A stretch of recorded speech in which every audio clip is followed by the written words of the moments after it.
Welcome to another episode, another live stream. It's your brother True Jew tapping in with you as the host of the Voice of Zion. I hope everybody's doing well. Trying something real quick, see if we can get some music playing in the background for a minute or so. Not sure how well it's gonna work, but we're gonna see what it do. Doing well tonight. Hope everybody's having the best evening. Y'all let me know if you can hear the music, okay?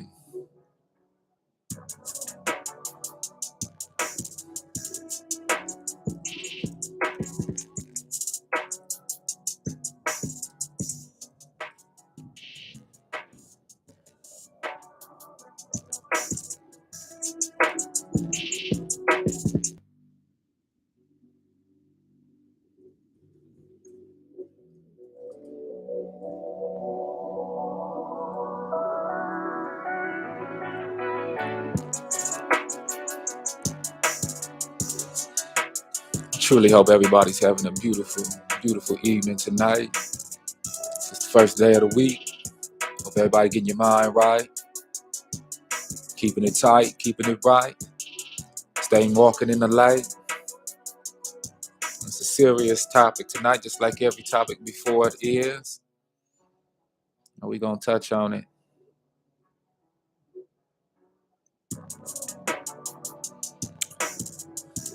It's the instrumental to a new piece I'm working on.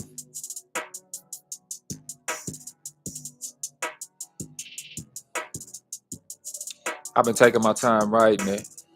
I still want the Speak and True album to saturate.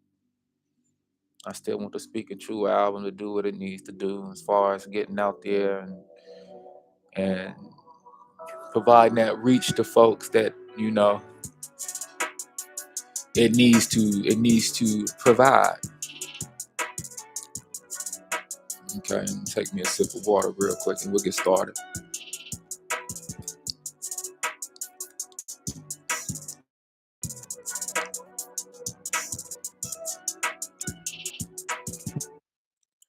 All right.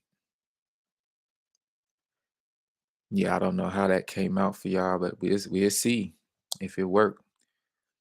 We'll definitely see if it worked after the live stream is published. Well, look, it's your bro True Jew tapping in with y'all this evening. This evening's lesson. Let's see real quick if I can expand this page, expand this a little bit. There we go.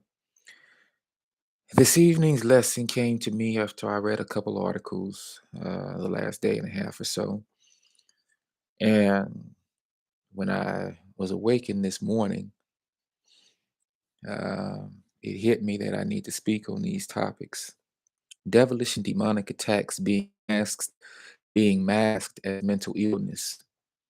This is a very serious topic today, probably and perhaps more than any other time. Okay, what I read that inspired this particular lesson. Um, let's see, we're about 2 days out of Thanksgiving now, right? So-called Thanksgiving. And there were some pretty horrible things that happened. I got to put a disclaimer out there. There's going to be some statements read um, that are really going to paint a picture of some really grimacing acts that took place. Okay. And they really troubled my spirit. I had to write them down. I felt that I should write them down. And I did. And so, in writing them down, different quotes and different points to these articles that I want to share with you all, it hit me the serious connotations behind what's actually going on in the land right now. And I want to talk about these things because many of us still clock into the 9 to 5. Many of us still seek to spend time around family members that we're not really sure of. We don't really know what intent is behind closed doors. when it comes to you, especially as you journey farther into the truth and journey farther into the direction of the Most High. And I want to talk about these things because it's happening. It's happening. The first article that I read is actually the second article that I read, but I'll read it first. It had to deal with this family in Albuquerque, New Mexico. Okay, so family in Albuquerque, New Mexico. Actually, the title of the article is "Family Arrives for Thanksgiving and Finds Host Dismembered." Family arrives for Thanksgiving and finds host dismembered. Now, we have heard stories like this before. We've heard stories of um, instances where a parent or, a mother or a father have kind of lost their mental capacities and have done horrendous acts towards their children. We've heard about uh, these supposed mass shootings that are going out through the land right now. People flipping the switch, people flipping the lid in their minds, and we've heard about all sorts of things that are happening right now um, through the land. We've heard this. We've heard the news media present these things time and time again. It seems to be numbing. It seems to be numbing most of our conscious to them. And, it's kind of like another day in the office, if I may. And that's another inspiration for the cause of this live stream, another day in the office, right? Excuse me. We don't need to be used to these horrendous crimes. We don't need to be used to the things that we're seeing right now in the land that are horrible, but we definitely need to pay attention to them. And welcome to everybody joining the live stream right now. Good evening, good afternoon to those of you who are in a region on Earth where it's light outside. Um, I'm going to be touching on a few things outside of the occurrences that happen, as well as how I feel we should introduce best practices in regards to these things. Okay, so just bear with me and we'll get through this. And hopefully, most high willing, this is a brief live stream and we could get straight to the point and do some edifying here as far as what we need to really realize. So, a family arrives for Thanksgiving and finds the host dismembered. This instance happened in New Mexico, Albuquerque, New Mexico, and the supposed suspect and victim, I won't say supposed, but the alleged suspect and victim names are Carlin and Connie Denio. Carlin and Connie Denio. They were a married couple who the whole family thought was happy as can be. I believe Carlin was 62 years old. I don't recall the article stating how old his wife Connie was. But on Thanksgiving Day, this family got together and it seems previous to Thanksgiving, they had planned that they wanted family to come over. But on Thanksgiving Day, those plans were confirmed through a series of group chats. The family that was to come and visit Carlin and Connie's house did not feel that there was anything wrong with Carlin and Connie, didn't feel like anything was up. The extended family and immediate family got their families together and began to take the journey toward Albuquerque, New Mexico, in lieu of the group chats and group texts that were the catalyst for the invitations, the RSVPs to come over that evening for Thanksgiving dinner. The group chats earlier in the day discussed plans for Thanksgiving. Everything seemed to be going according to plans. When the family and extended family arrived to Carlin and Connie's home, however, there was a strange and eerie silence in the home and around the home, according to the family. And the family began to get suspicious of why the festivities hadn't begun, even though they had been communicating that whole morning, that whole afternoon, is in regards to showing up, arriving at the Thanksgiving dinner. So the family called the police or the sheriff, called law enforcement to conduct a wellness check. When law enforcement arrived to the home, however, they didn't feel that they should extend that wellness check to the point where they broke into the home because there was no warrant available to them to do so. And so the family took it upon themselves to enter into the home, I believe through a side door window, where they found Carlin, the man, the husband, lying in his bed, he and his wife's bed. They went to another bedroom, and that's where they found Connie, his wife, dismembered, dispatched, and killed by Carlin. Okay. She was dismembered, and it was a bloody sight. Okay. It totally surprised the family. It threw them off guard. They weren't expecting this because, obviously, like I stated earlier in the day, in the group chat, everyone was of the agreement that that evening would be a beautiful Thanksgiving dinner. Carlin is a 62-year-old man who, I believe 2 years or so previous, was diagnosed with something called frontal temporal dementia.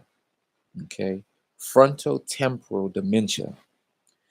And that diagnosis has to deal with schizophrenic outbursts. It has to deal with mental conditions where an individual at certain lapses will forget who they are, forget where they are, forget what's going on, and can even possibly imagine things that aren't happening. Okay. It was from this episode and the episode of the next article that I'm going to share with you all that helped me to realize that modern day society is still classifying demonic attack as mental illness. When at one time, especially in biblical scriptural times, demonic or mental illness, supposed mental illness, mental attacks, and the like was considered to be demonic attacks, okay, and devilish attacks. And I don't feel as though those things have changed. All that has changed is the association to the act itself to a more physical capacity as opposed to a spiritual capacity. And if we're not careful today and are not observant the way that the Most High calls us to be, especially in this last day of the last days, we can fall into a snare, into a trap, and misappropriating those inflictions to something that they aren't. Okay. And I know that psychiatrists and science, doctors, medicine today, modern medicine, seek to move as far away from the Most High as possible. I know many of our people have always, when it comes time for surgeries or anything like that, we always pray and we ask the Most High to guide the hands of those surgeons who are operating on our loved ones, or guide the hands and the mind of the surgeon who might even be operating on ourselves. Because we know that no matter how trained a surgeon is, or no matter how trained a doctor is, no we know that all things, all power, all wisdom, all knowledge comes from the Most High. And so we call ourselves going to the source when it comes to uh, seeking out the strength and power on behalf of those who would be operating on us or diagnosing us. We know that a doctor's diagnosis over somebody could only go as far as their study, or only as far as their knowledge in the thing from their point of view, right? But we know not to believe certain diagnoses that doctors and those in medicine extend to us, because they don't know everything. And we tend to communicate and pray to the one who knows all. and allow the Most High to act and serve as that final diagnoser. Okay. And so this is something that many of us are familiar with. We understand that perspective. But today, what we see is a lot of mass killings, a lot of mass shootings. We see a lot of what the media is identifying as mental instability. And after I analyzed these last two articles that had to deal with mass killings or had to deal with a very horrendous crime in the form of dismembering a spouse, reading in between the lines, it just highlighted for me that demonic activity is at an all-time high and it could possibly be increasing. For instance, I know that in the city of Chicago right now, they have broken a record, an all-time high for murder and homicide in the city of Chicago. And I forget how long the record has been standing, but the city of Chicago is going through a lot right now. And we need to keep the city of Chicago in our prayers, the people of Chicago in our prayers. Um, but there's a lot of violence that's going on in the Shy right now, and it has reached an all-time high. And I think the main reason it's reached an all-time high is due to the demonic presence that has increased in this region that we call America, which is the Bible is called Babylon the Great, or the daughter of Babylon. Okay. And none of these things are happen chance. The more you get into the truth, the more you begin to see that none of these things are coincidence.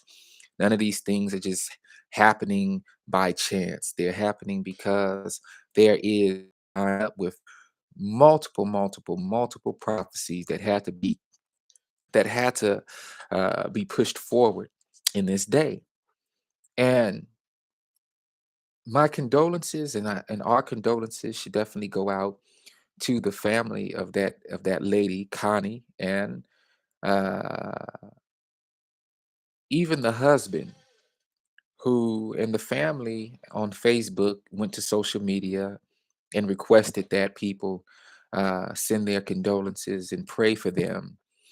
And they even spoke about the husband, shared pictures with the husband or of the husband when he was pre-diagnosed, when he didn't have the issue of the frontal temporal dementia. And I'm going to also, and of course, they shared pictures with the wife and spoke about how they loved her and him. So the family is distraught right now. And they seem to be Hispanic people. I'm not sure if they are supposed Christians or not. And I'm not sure if they have aligned this unfortunate event with the spiritual realm. But that's what we're going to do this evening. The other article that I read is in pertinence to the mass shooting that just took place at the Walmart in Virginia, where a young brother, where a young brother um, named Andre Bing killed six individuals and six co-workers that he worked with at Walmart. Okay, I see we have some devilish bots in the chat right now. Let me see if I can block them and get rid of them. Uh, put using remove, and I'm gonna be no. This is not a moderator. Yeah. Okay. Okay. So I'm gonna start asking for moderators. If you're interested in being a moderator on the channel, just leave me a comment and we will see what we can do as far as making you a moderator. Okay. So we were able to remove those bots just now, and hopefully that's the end of them. So the young brother Andre Bing, he killed six people recently at Walmart, six co-workers of his. And he left what they are considering to be a what I need us to really focus on right now is the increase in spiritual activity all over the world. I don't know. Do y'all remember that scene or the movie The Ghostbusters, the first one? And the scene where uh, that so-called EPA representative came to the firehouse and threatened the Ghostbusters to shut down the facility if they did not take him into the basement where their containment unit was located. Do y'all remember that? And do you remember when Vakeman wouldn't let him in to the basement area? So he came back. The EPA guy came back with the police and some sort of plumber, and they went down to the basement. And the EPA guy had the plumber shut down the containment unit. Do y'all remember that? And when the containment unit was shut down, all sorts of evil entities, wicked entities left out of the containment unit and were then caused to go around the rest of the world. Do y'all remember that? And it was caused to go around not the world, but New York, right? And those spirits that had been previously contained and captured by the Ghostbusters were now given an opportunity to move throughout the city freely and get back to their nefarious ways. So much so where they were driving taxi cabs, buses, um, messing with all sorts of folks who at one time didn't know or realize that the demonic and nasty ghost-like energy was even in the city to begin with. And it wasn't until they were released that the residents of New York City in the movie began to realize that there were indeed supernatural forces at play, and they needed to call the Ghostbusters back to help them capture these ghosts and capture these entities and remove them back from the city. Well, that's similar to what we see right now, and obviously a lot of those scenes from the Ghostbusters were inspired by the scriptures, but what we're seeing right now in the land is truly an upsurge of spiritual and demonic activity. People are being possessed more than ever before, and people are actually being overtaken by these demonic entities in science and medicine. Instead of admitting that these supernatural occurrences are happening, they are blaming it on mental illness. But the scriptures tell us something else. The scriptures tell us something else about these types of happenings. And I think it's important to really get into it. Okay. Now, I did some research on frontal temporal dementia. I shared a piece of that research with you a few minutes ago when I mentioned how, the characteristics of the so called disease. But I want to get into the actual definition and etymology of frontal and temporal. Okay. Now, frontal temporal is Latin. Okay. Now, frontal means to be out ahead. Okay. Out ahead. All right. And what we're talking about with this so-called frontal temporal dementia is a so-called symptom that takes place around the frontal lobe or the frontal areas of the brain of the skull. Okay. Now, temporal, when I first saw temporal, I thought about temporary, okay, as in regards to a worldly condition versus a spiritual condition. Okay, so that was the first thing that I thought about. I thought about temporal as meaning temporary, but in the Latin, it could mean both things. It could be talking about temporary as far as time is concerned, so it relates to time, or um, of or situated in the temples of the head. Okay, so it could be related to time, or it could be related to the temples, these pressure points right here that are in the sides of our skull. If you press right here, right behind the eye, right here, you'll feel a kind of a soft spot. Right here behind the eye, you'll feel kind of a soft spot. And those are called the temples. And from a metaphysical, spiritual perspective, it would seem that the temples are the house of thought within the mind. Okay, the house of thought within the mind. And they're an extension of the physical temple where the spirit is actually residing in, i.e., the body. Okay, so frontal temporal dementia is the name that science has given this condition, this mental condition.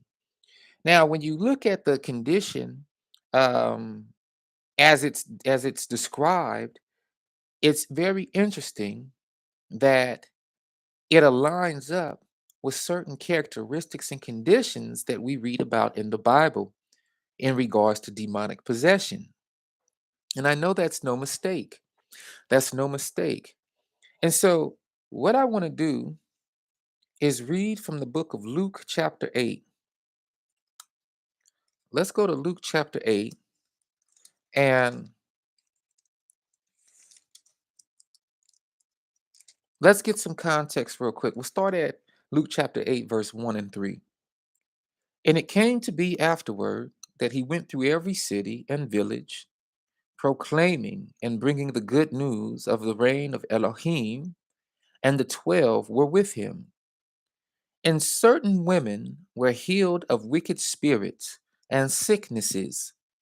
Miriam, called from Magdala, out of whom had come 7 demons, and Johanna, the wife of Cuza, manager of Herodes and Shoshana, and many others who provided for him from their resources. So, right now we hear about this narrative in Luke chapter 8, where Yahshua is going around bringing the good news of the reign of Elohim. Okay? His 12 disciples were with him, and he ends up coming to Miriam or Mary Magdalene in the King James, but that would be Miriam, the place called Magdala. Okay? And it just so happens that Miriam had 7 demons within her being. And she was healed of those 7 demons. And there was another sister named Johanna, who was the wife of Cusa. Cusa was a manager of Herodes and Shoshana, who also had demons in her, and many others who provided for him from their resources. Okay?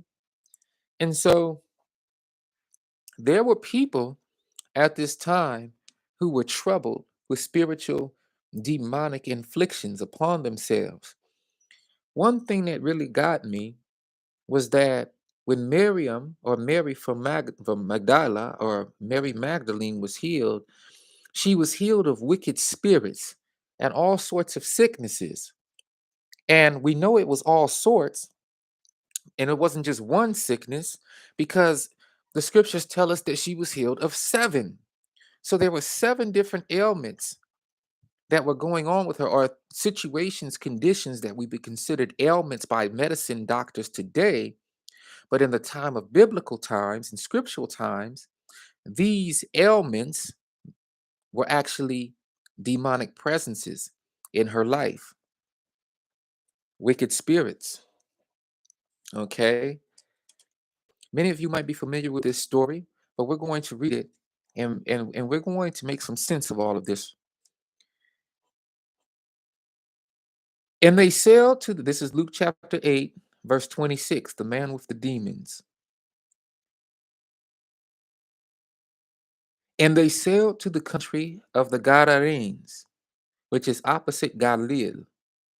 And I'm reading from the scriptures right now, which um, have translated all of the place names into the more Hebraic wording. Okay, so just so you know, so if the words or names don't sound familiar, it's because I'm reading them from a Hebrew perspective. Okay, and and they sailed to the country of the Gadarenes, which is opposite Galilee.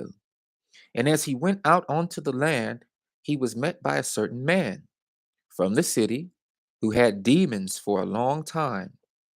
And he wore no garments, and he was not living in a house, but in the tombs. And when he saw Yahshua, he cried out, fell down before him, and with a loud voice said, "What have I to do with you, Yahshua, son of the Most High Elohim? I beg you, do not torture me." For he had commanded the unclean spirit to come out of the man, for it had seized him many times, and he was bound with chains and shackles, being guarded. And breaking the bonds, he was driven by the demon into the lonely places. And Yahshua asked him, saying, "What is your name?" And he said, "Legion," because many demons had entered into him. And they were begging him that he would not command them to go out into the bottomless pit. And they heard of many pigs was feeding there on the mountain, and they begged him to allow them to go into him. And he allowed them. And the demons, having gone out of the man, entered into the pigs, and the herd rushed down the steep place into the lake and drowned. And when those feeding them saw what had taken place, they fled and reported it in the city and in the country. So they came out to see what had taken place and came to Yahshua and found the man from whom the demons had gone out sitting at the feet of Yahshua, dressed and in his right mind, and they were afraid. And those who had seen it reported to them how he who had been possessed by demons was healed. And all the crowd of the neighborhood of the Gadarenes asked him to leave them, for they were seized with great fear. And he entered into the boat and returned. And the man from whom the demons had gone out was begging him to be with him.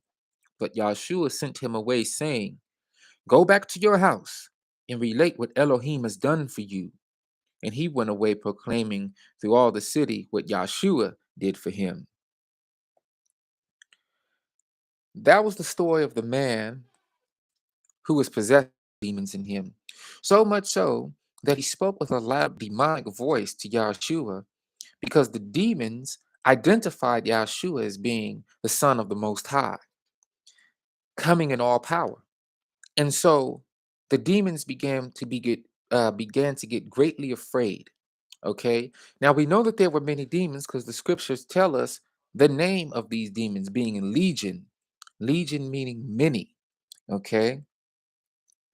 As we read in verse chapter 30. But this man had been had been bound with chains and shackles, and he was guarded at one time because of the demonic activity surging through him.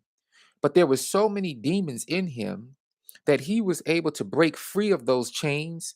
He was able to break free of those shackles, and he was caused to run into what the scriptures call one of the lonely places.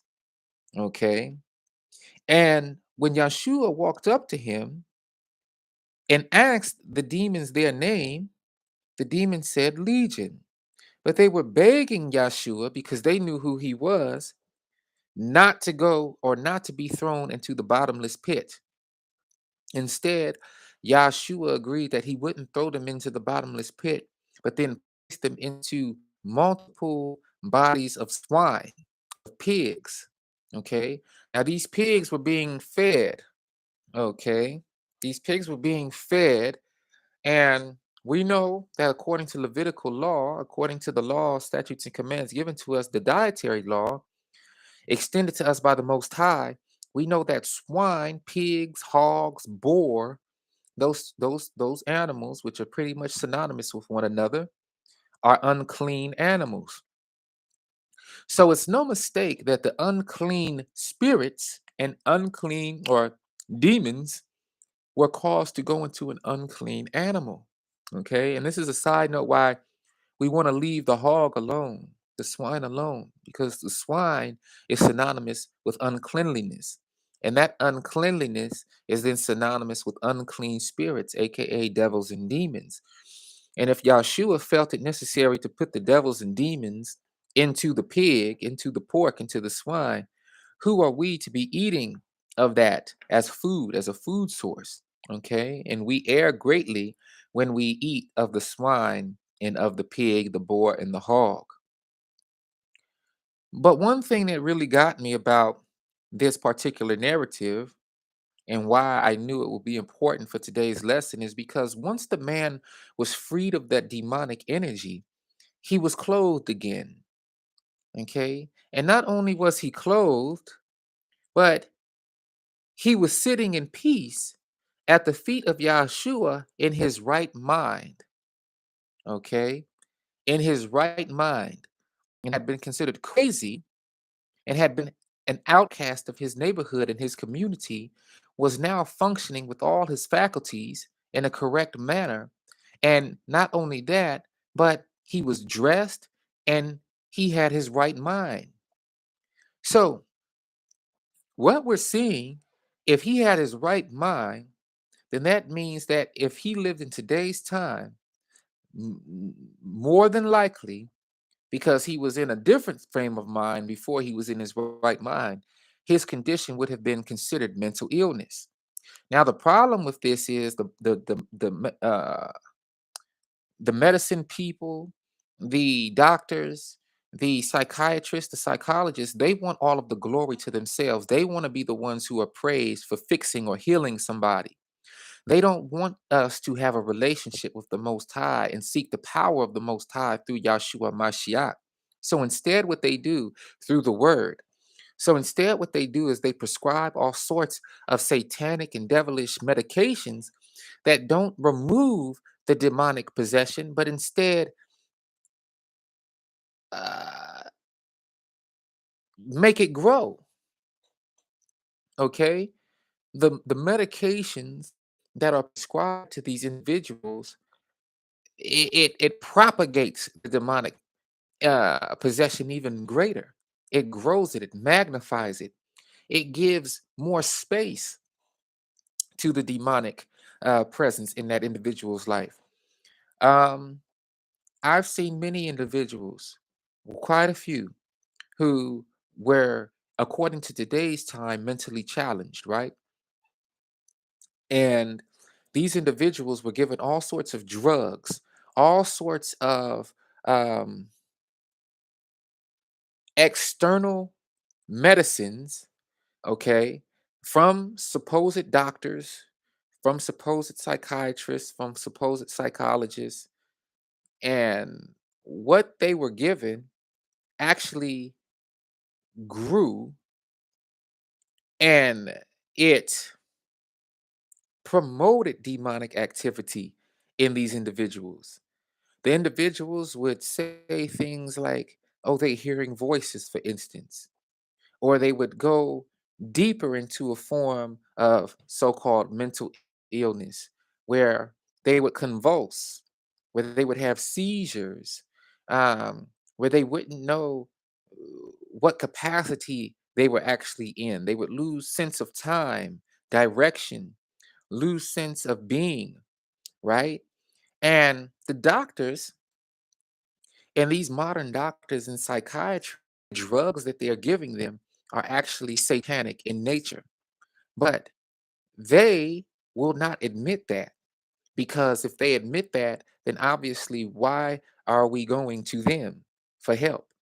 They would lose clientele, they would lose money, they would lose all sorts of benefits that they have gotten um, through the devil in order to continue their practices. Instead, they do anything that they can to remove the focus from the Most High and place it onto themselves. That's why these people are never healed. The people who they have sworn to help and protect are never healed by the methods that the psychiatrists, psychologists, and doctors extend. Now, like I said at the beginning of this live stream, this is very sensitive subjects.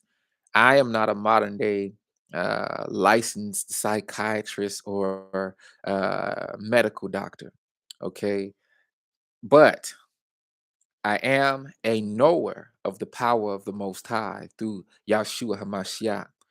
And so I have a different approach, okay, to dealing with situations such as these. I also know that these situations are real and still prevalent today, okay? What we just read about that happened in the time of Yahshua with the man possessed with demons is still taking place all over the world today.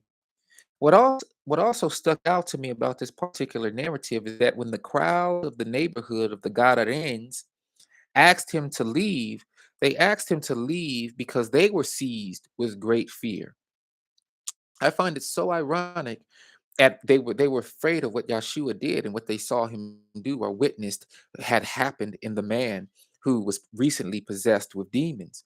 You see, I find it very interesting that they weren't as afraid of the man possessed with demons as they were of Yahshua, the one who removed the demons and exorcised those demons.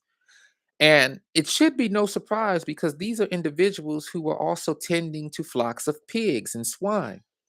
And I always wondered why were they tending to swine and hogs, pigs, when swine and pigs were not supposed to be uh, consumed.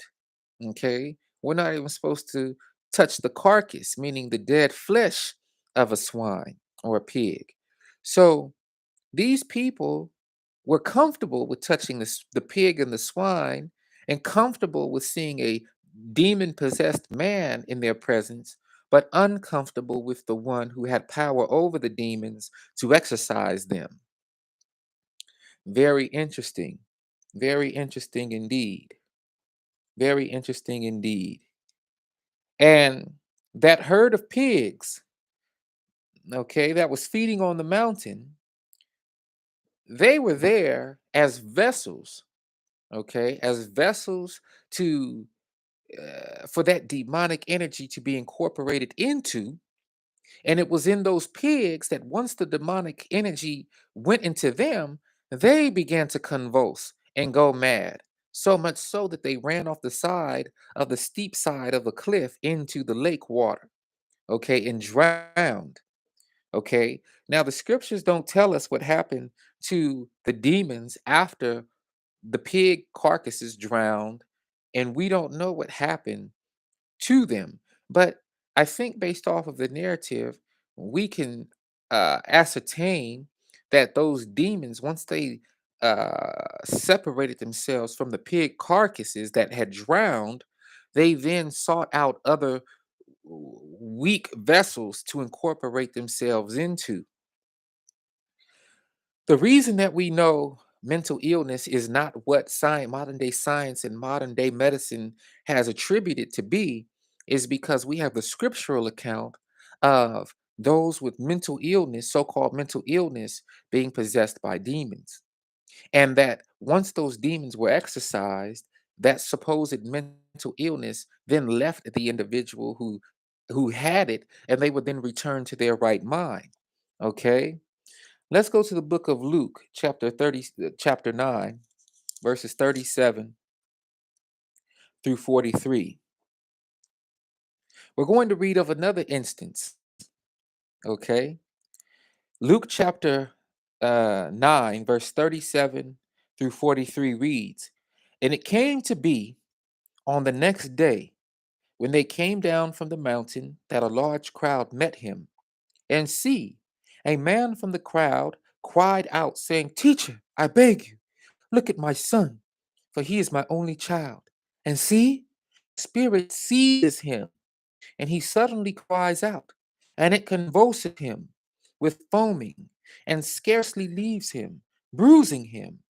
And I begged for your taught ones to cast it out, but they were unable.' And Yahshua answering said, 'O generation, unbelieving and perverse, how long shall I be with you and put up with you? Bring your son here.' And as he was still coming, the demon threw him down in convulsions. And Yahshua rebuked the unclean spirit and healed the child and gave him back to his father. And they were all amazed at the greatness of Elohim. And while all were marveling at all that Yeshua did, he said to his taught ones, 'Lay up in your ears these words, for the Son of Adam is about to be delivered into the hands of man.'" The father who ran to Yeshua had long realized that there was something wrong with his son. And because this was his only son, This means that the son was the heir to the father, and if anything was to happen to the son of this man, the man would no longer have an heir to pass his inheritance down to. Okay, they had heard of Yeshua. He had heard of Yeshua's works. He had heard of Yeshua's power. So he begged Yeshua to help him. After the taught ones, the disciples, certain disciples of Yeshua, were unable to exorcise the boy of his demons or of the unclean spirit. Okay. There are some key characteristics to this spirit that we want to address in this particular instance. One of the key instances and characteristics is the seizing and the convulsions. Remember, previously we talked about how modern day mental illness is characterized by a series of certain traits, that being a loss of time, a loss of direction, um, talking to oneself due to the voices that are heard. And that's one key sign that you know somebody is being demonically attacked today when they hear voices. Okay. Um, the seizures, the convulsions is another series of characteristics. The harming oneself, um, and doing things to one's body and one's vessel that someone of right mind and normal mental capacity would not do to themselves, right?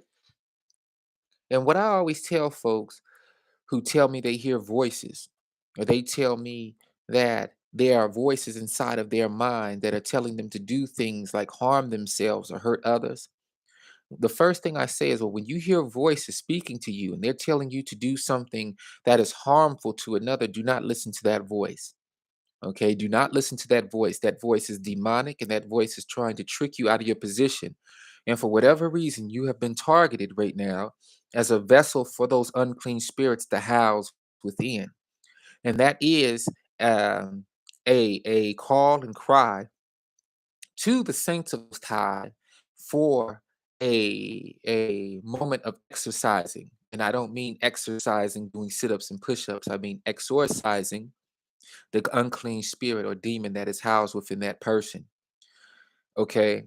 Now, once again, disclaimer, this isn't going to necessarily be one of the more happier live streams that we can participate in.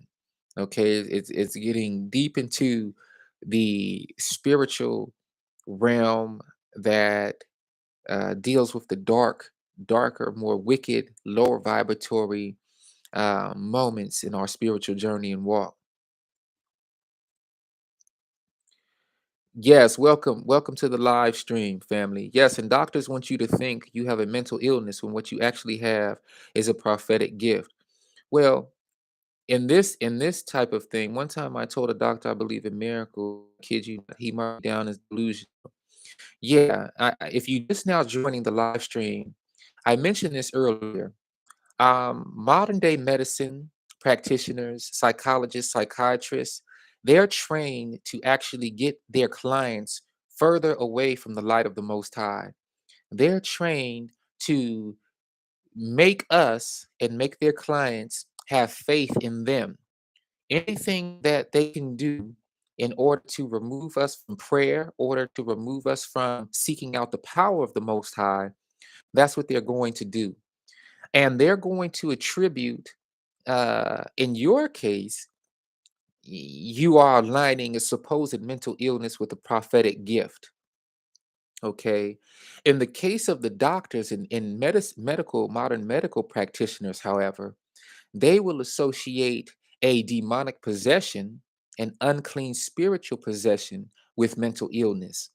At that point, instead of seeking or causing the individual that is underneath that unclean spirit and demonic possession to seek out one who can um, um, mediate, as we mediate through Yahshua HaMashiach to the Most High to seek the power of the Most High to exorcise that demonic and unclean spirit from an individual, they will prescribe tons of medicine tons of medications to that individual and keep actually, which actually keep the individual further inoculated and further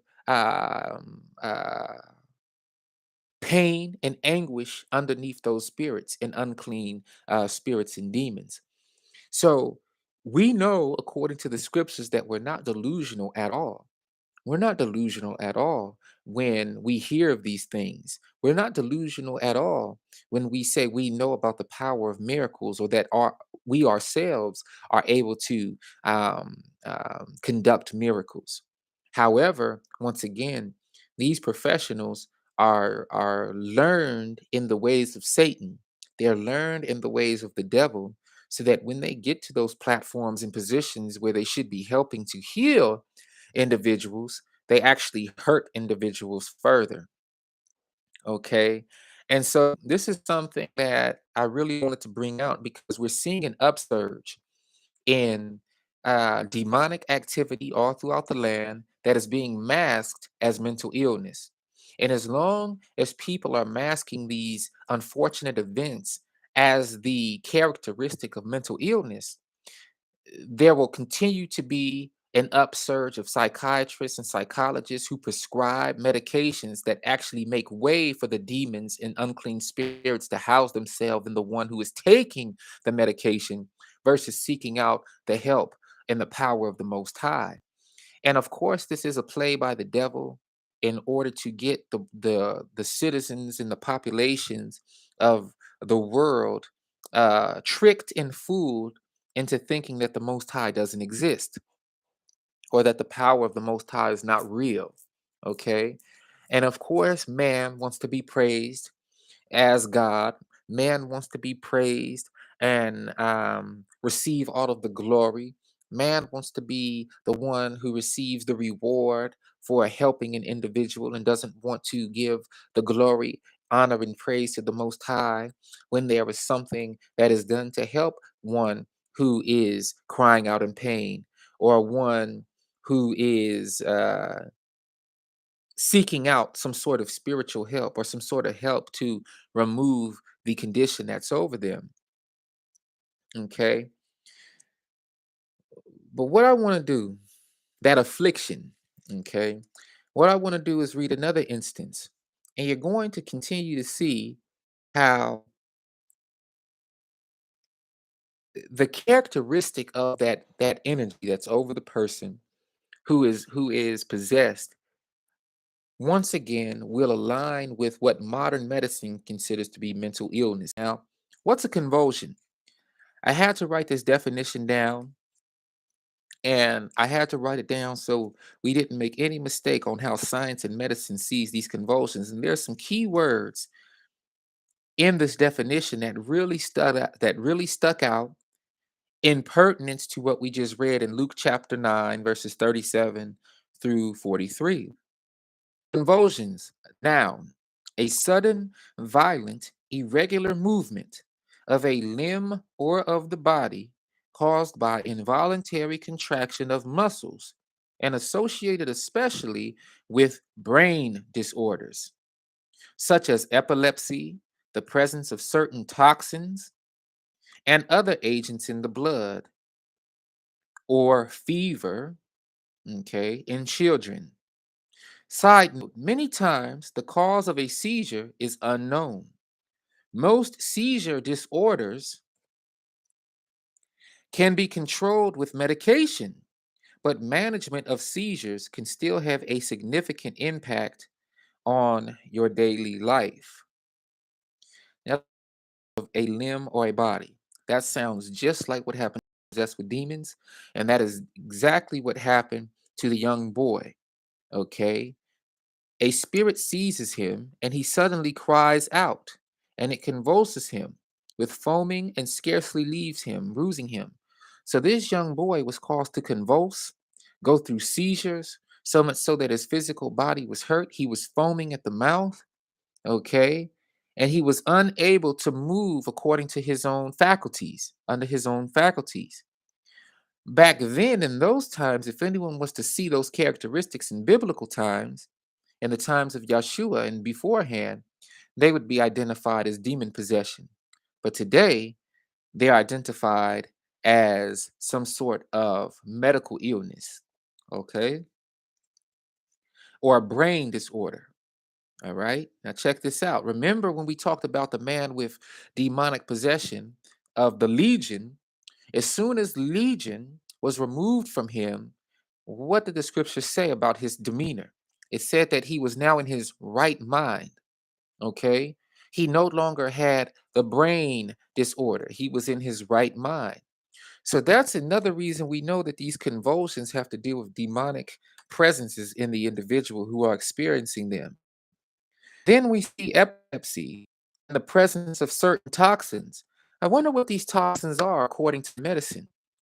They just say certain toxins. Don't you love when they do that? Certain toxins. Well, what are these toxins? Well, a toxin is anything foreign to its environment, right? So if we were to associate these convulsions with what they truly are, which are demonic attacks, okay, which are possessions, demonic possessions, then we can see that these toxins are actually demons themselves, which do not belong in the body at all, okay, which are not supposed to be housed in the body. One word really got me though: the presence of certain toxins or other agents. What is an agent? An agent is a representative of what? A certain organization, right? And we know that demons are agents of who? The devil. Demons are agents of Satan. Okay.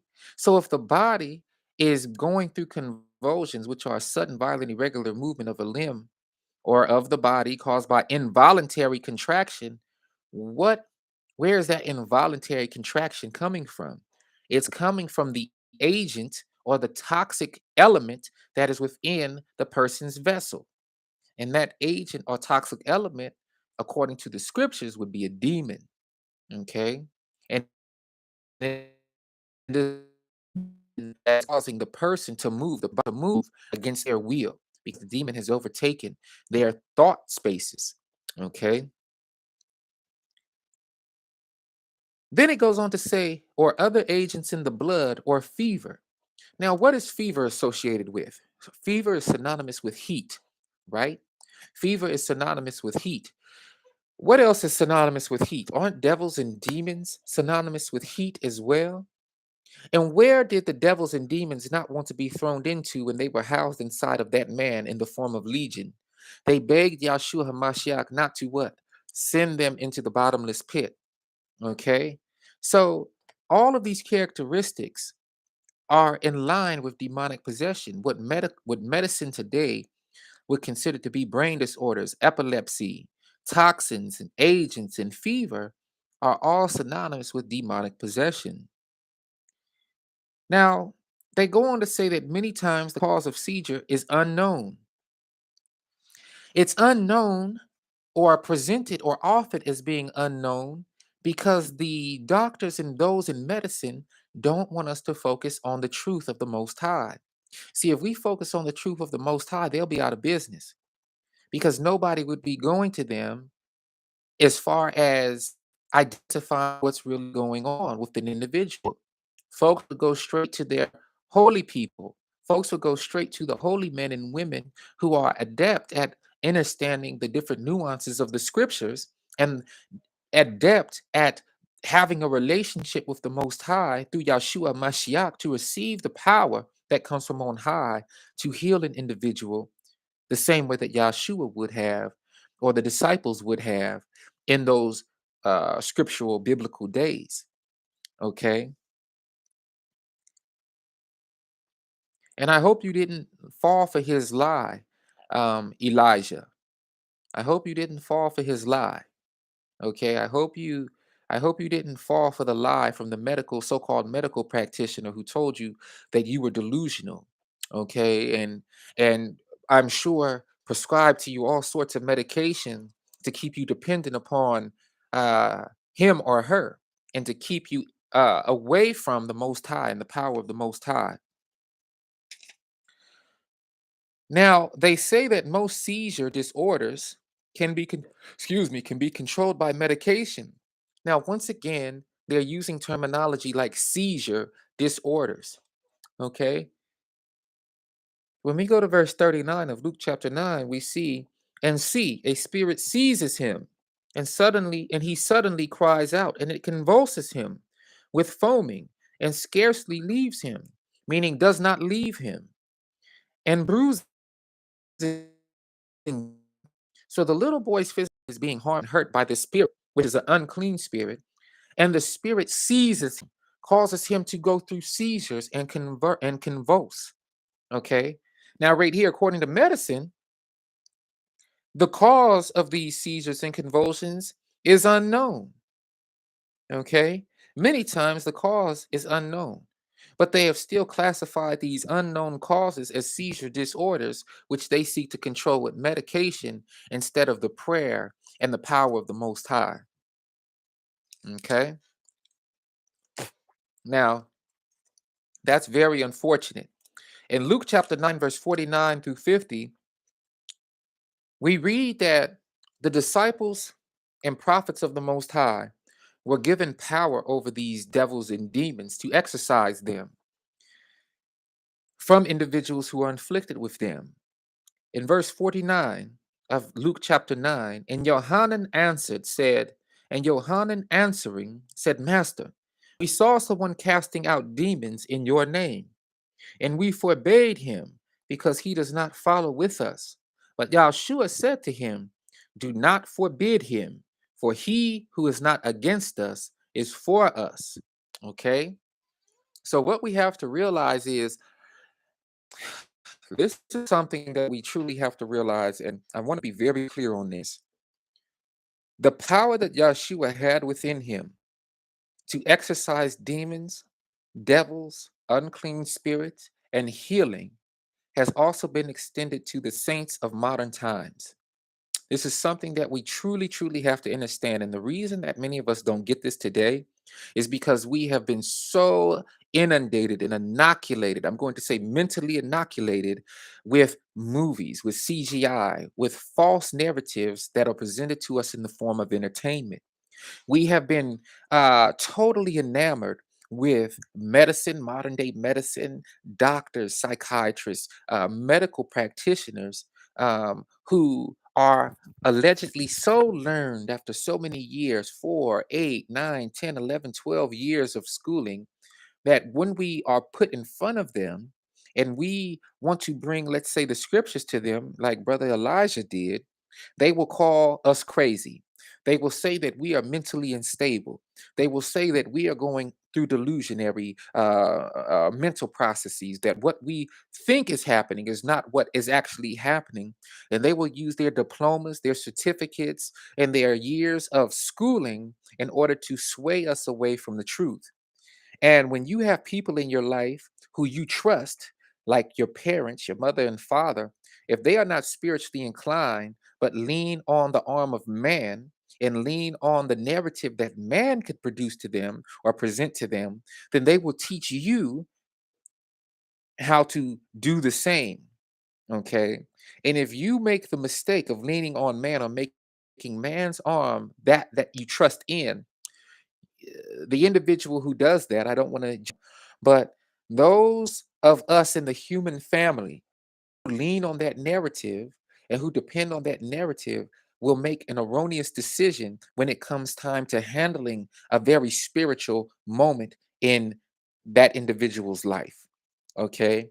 And I think it has everything to do with the different devices that the devil has created with the help of man in order to steer us away from a moment in time in history when everyone on the planet knew what demonic and devilish possession looked like. Okay. It is only in this modern time that demonic possession has been given a false medical name in the name of medicine in order to get the world's population, the citizenry, the residents of the world away from the truth. Once again, if we can identify what's happening in individuals as a simple medical condition, then we won't seek the face of the Most High.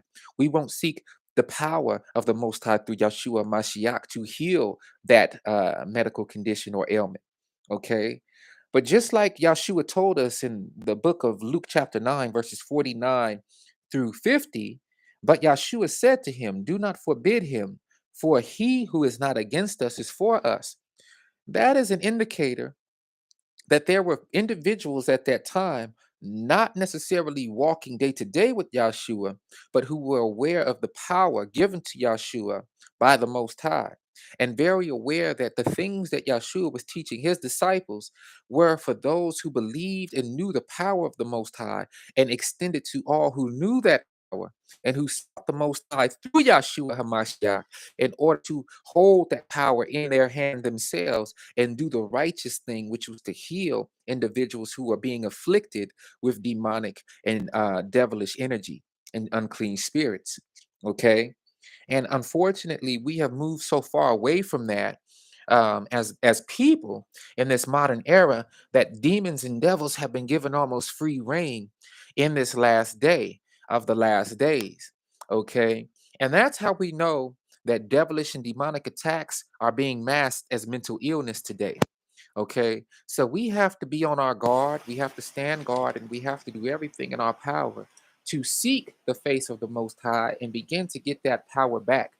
Which brings me to the next article to drive this home. The next article that I'm going to share with you is just as disparaging as the first one. I ask you all to really use discretion as I read what I'm about to read. I actually wrote this down. Um, I wrote down pieces and quotes from this article that had to deal with the individual who wrote them himself in his so called manifesto. I felt that writing them down would drill the point home further as opposed to reading them off of the article itself. Okay. And I want to get I hope that this episode, not the live stream, but the episode that I'm about to read in pertinence to this young man who did, who killed 6 people at Walmart, really drives home the fact that um, supposed mental illness is not that at all. It's demonic possession.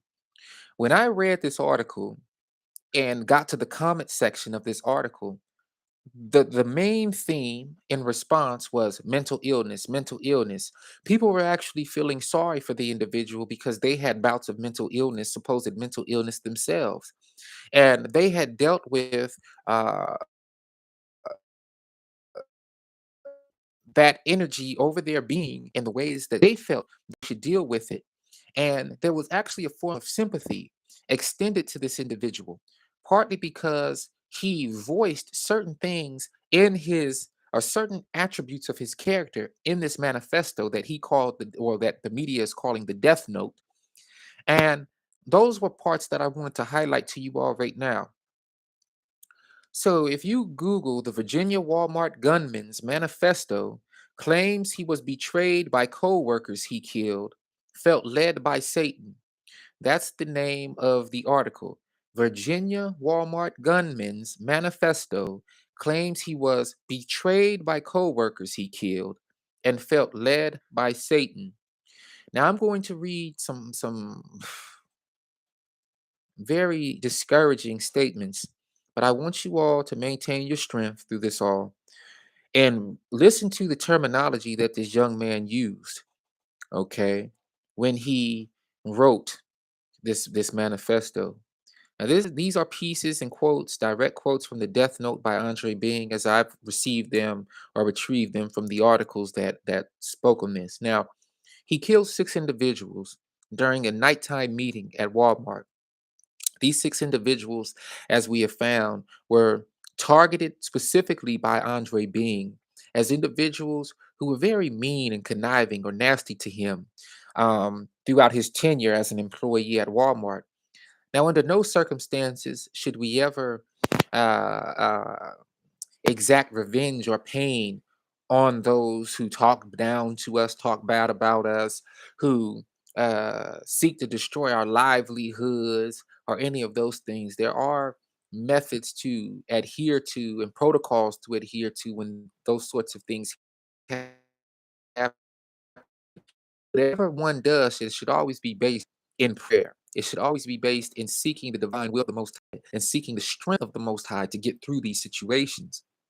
Now, this young man, Andre Bean, as I read pieces of his manifesto, it was clear to me that at one time, and even at the time he wrote this, he had really sought the connection and relationship with God. Okay. Now, we know better, or we should know better today, than just because someone says they're talking to God, that does not mean that they are talking to the Most High. Just because someone says they have a relationship with God or a connection with God, that God doesn't necessarily mean that it is the Most High. Okay. So when this individual wrote, he said things like, sorry, God. Okay. We don't know what God he was talking to, but based off of other statements he makes, it appears to me that in all,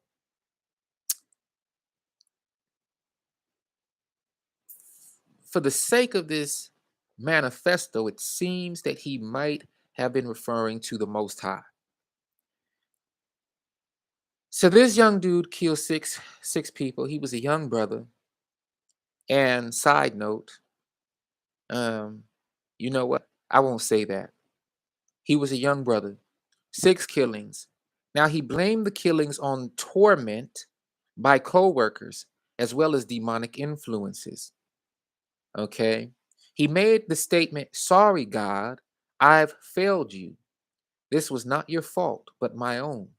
I failed to listen to the groans of the Holy Spirit, which made me a poor representation of you, says Bean. So, even though he committed this heinous act of killing six co workers and himself, he wrote before he did these things that he felt he he he let God down. Temptation God. Okay. He said that he failed you talking to God, and it was not God's fault, his own. And he failed to listen to the groans of the Holy Spirit. Now, if I'm correct, the scriptures tell us that it is the Holy Spirit that groans as we groan and utter groans. It's the Holy Spirit which takes those messages to the Most High. And we might not understand those groans because most of us only understand English, let alone multi languages, let alone groans. But those groans hold power. Those groans hold a certain vibration. And when we utter groans, it is the groans that the Most High understands by way of the Holy Spirit and can begin to answer our prayers, can begin to uh, deal with our prayers in a way that we might not have been aware of. And so he's making statements, this Andre Being is making statements like, I failed to listen to the groans of the Holy Spirit. And he's saying that because he failed to do that, he was then made a poor representation of you in reference to God. Okay. Being goes on to write, he was harassed by idiots with low intelligence and a lack of wisdom. He overheard coworkers trying to have him removed from his job, and he lashed out because of it. He says associates gave him twisted grins, mocked him, and celebrated his downfall, and that's why he had to make them suffer the same fate as him. Now, this is to all my family out here. This is to all my family out here. I need y'all to pay attention as the devil is roaring like a lion, seeking whom he may devour. The devil is clearly in the workplace. If you are still an individual who goes to clock in at 9 to 5, if you're still an individual who has to get up every morning, go to work, or get up in the middle of the night and work the night shift, I need you to pay attention to your surroundings always. One other thing that I want you to do is focus on your kindness. There was a young lady who was in the break room with this guy when he let off his weapon. She was spared. Okay. Out of the number of individuals that were killed and chopped down that evening, she was spared. And one of the reasons she said she was spared in an interview is because she was kind to him. Okay. She was kind to him. And she was not one of the ones who were seeking for him to be removed from his job, from his employment. She was not one of the ones who were talking bad about him behind his back or to his face. She was not one of the ones who were hating on him. She was kind to him, and she was one of the some fake act in the break room with them during the team meeting, and she was totally surprised that this was happening. She was totally caught off guard, but it wasn't until she saw one of her coworkers who, excuse me, it wasn't until she saw one of her coworkers bleeding out of her neck after being shot that she realized it was not a drill and it was real. Okay. And so, what I'm saying is this, y'all. When you go to work and you go into these places of employment, don't take your life for granted and don't take for granted the lives of others. Okay. It's very important that you treat people with kindness. I know there's a golden rule, treat others as you want to be treated. But I like to add to that. What if you like to be mistreated? Okay. So treat others as you want to be treated. But what if you like to be mistreated? Okay. That means that, yeah, you're going to treat others how you want to be treated, and how you want to be treated is mistreated. So that's how you're going to treat others. You're going to mistreat others. People who think that way, who like to be the receivers of low vibratory energy, who like to be the receivers of devilish and demonic energy, they're going to then treat others who they come across with that same form of energy. Okay. So when you treat others as you be treated, you have to make sure that how you want to be treated is the fruits of the spirit: good, kind, long suffering, meek, tempered, joyful.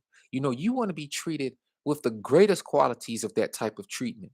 The other thing I would suggest is, this is just another side note.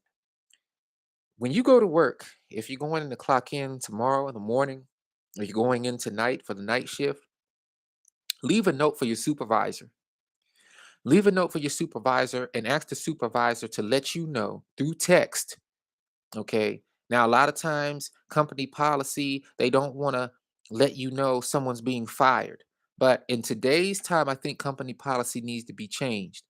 And there needs to be some amendations that take place. And what I would suggest is, let your supervisor know, be in contact with your supervisor. Okay. Make sure your supervisor has your direct line where they can text you. Okay. And if your supervisor plans on firing an individual from your job, from your place of employment, ask your supervisor to give you a heads up. Okay. So that you don't walk into any massacre, so that you don't walk into anybody doing anything out of anger because they have just been removed from their job. Okay. And I think that now more than ever, that should be a common courtesy from employers to their employees. Or there should be a day that's random throughout the month that no one knows about, but employment upper management chooses a day, one day out of the month, where they fire everybody who needs to be fired. Okay.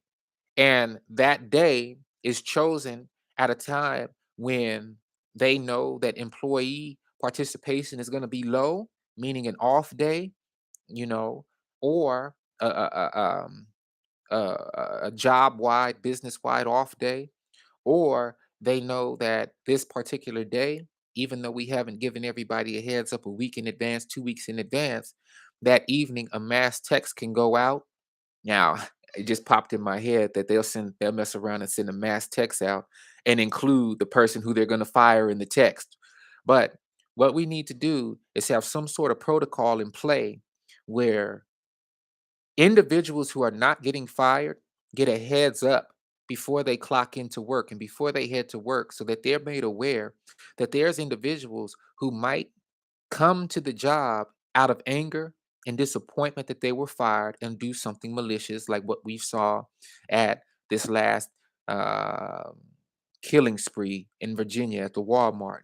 Okay. Another thing, do your best to treat people kindly. Stay out of business that doesn't belong to you. Stay out of business that doesn't have anything to do with you.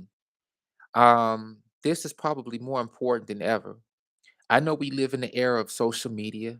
I know we live in an era where the people who use social media a lot, and the majority of people are always in competition and want to one up the other, want to flex and want to stunt on the other. And what I'm asking is that you really check yourself. Okay. Today's day, we don't know who is going to be possessed by demonic energy. We don't know who is going to be overran by demonic spiritual forces, because that's part of the devil's job today. See, when we think of the devil, we always just thinking about some red, horned, pointy-tailed being, and in reality, the devil comes looking like us anybody. Okay, that's what that scene out of the Matrix was so important, when Neo realized that the agents, and once again, agents, and wasn't agents a part of the definition for convulsions? Okay, certain toxins or other agents in the blood, those toxins and agents are demonic forces. Now, don't you find it interesting that with Neo, every time he went into the Matrix, every time Neo went into the Matrix, okay, as soon as we talk about new presences again. Now we have spam right here in the live chat, and these are agents of the devil. Okay, and just like in the Matrix, Neo would be hard pressed to trust a little old lady and not realize that the devil and demonic entities can house themselves within her. They can house themselves within a child. They can house themselves into a supermodel. They can house themselves into a police officer. They can house themselves into a doctor. They can house themselves into an athlete. Anybody who exhibits those sorts of characteristics that are low vibratory and demonic. Okay, let me go ahead on and remove these comments. Give me one moment, please.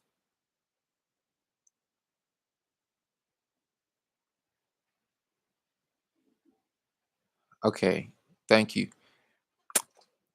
So we have to be careful, especially my young life. Our young life out here who's going to work every day, working very hard.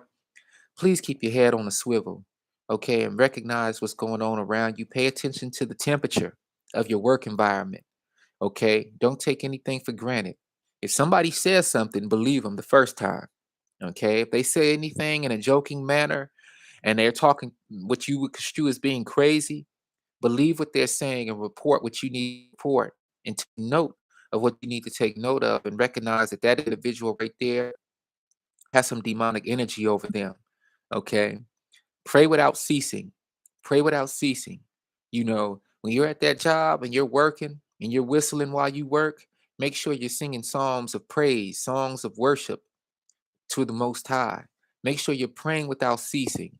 Okay, keep that open line of communication going with the Most High at all times to the best of your ability, and you will be protected. Okay, you will have a divine hedge of protection extended to you. Okay. So I just want y'all to keep that in mind, because it's so easy to get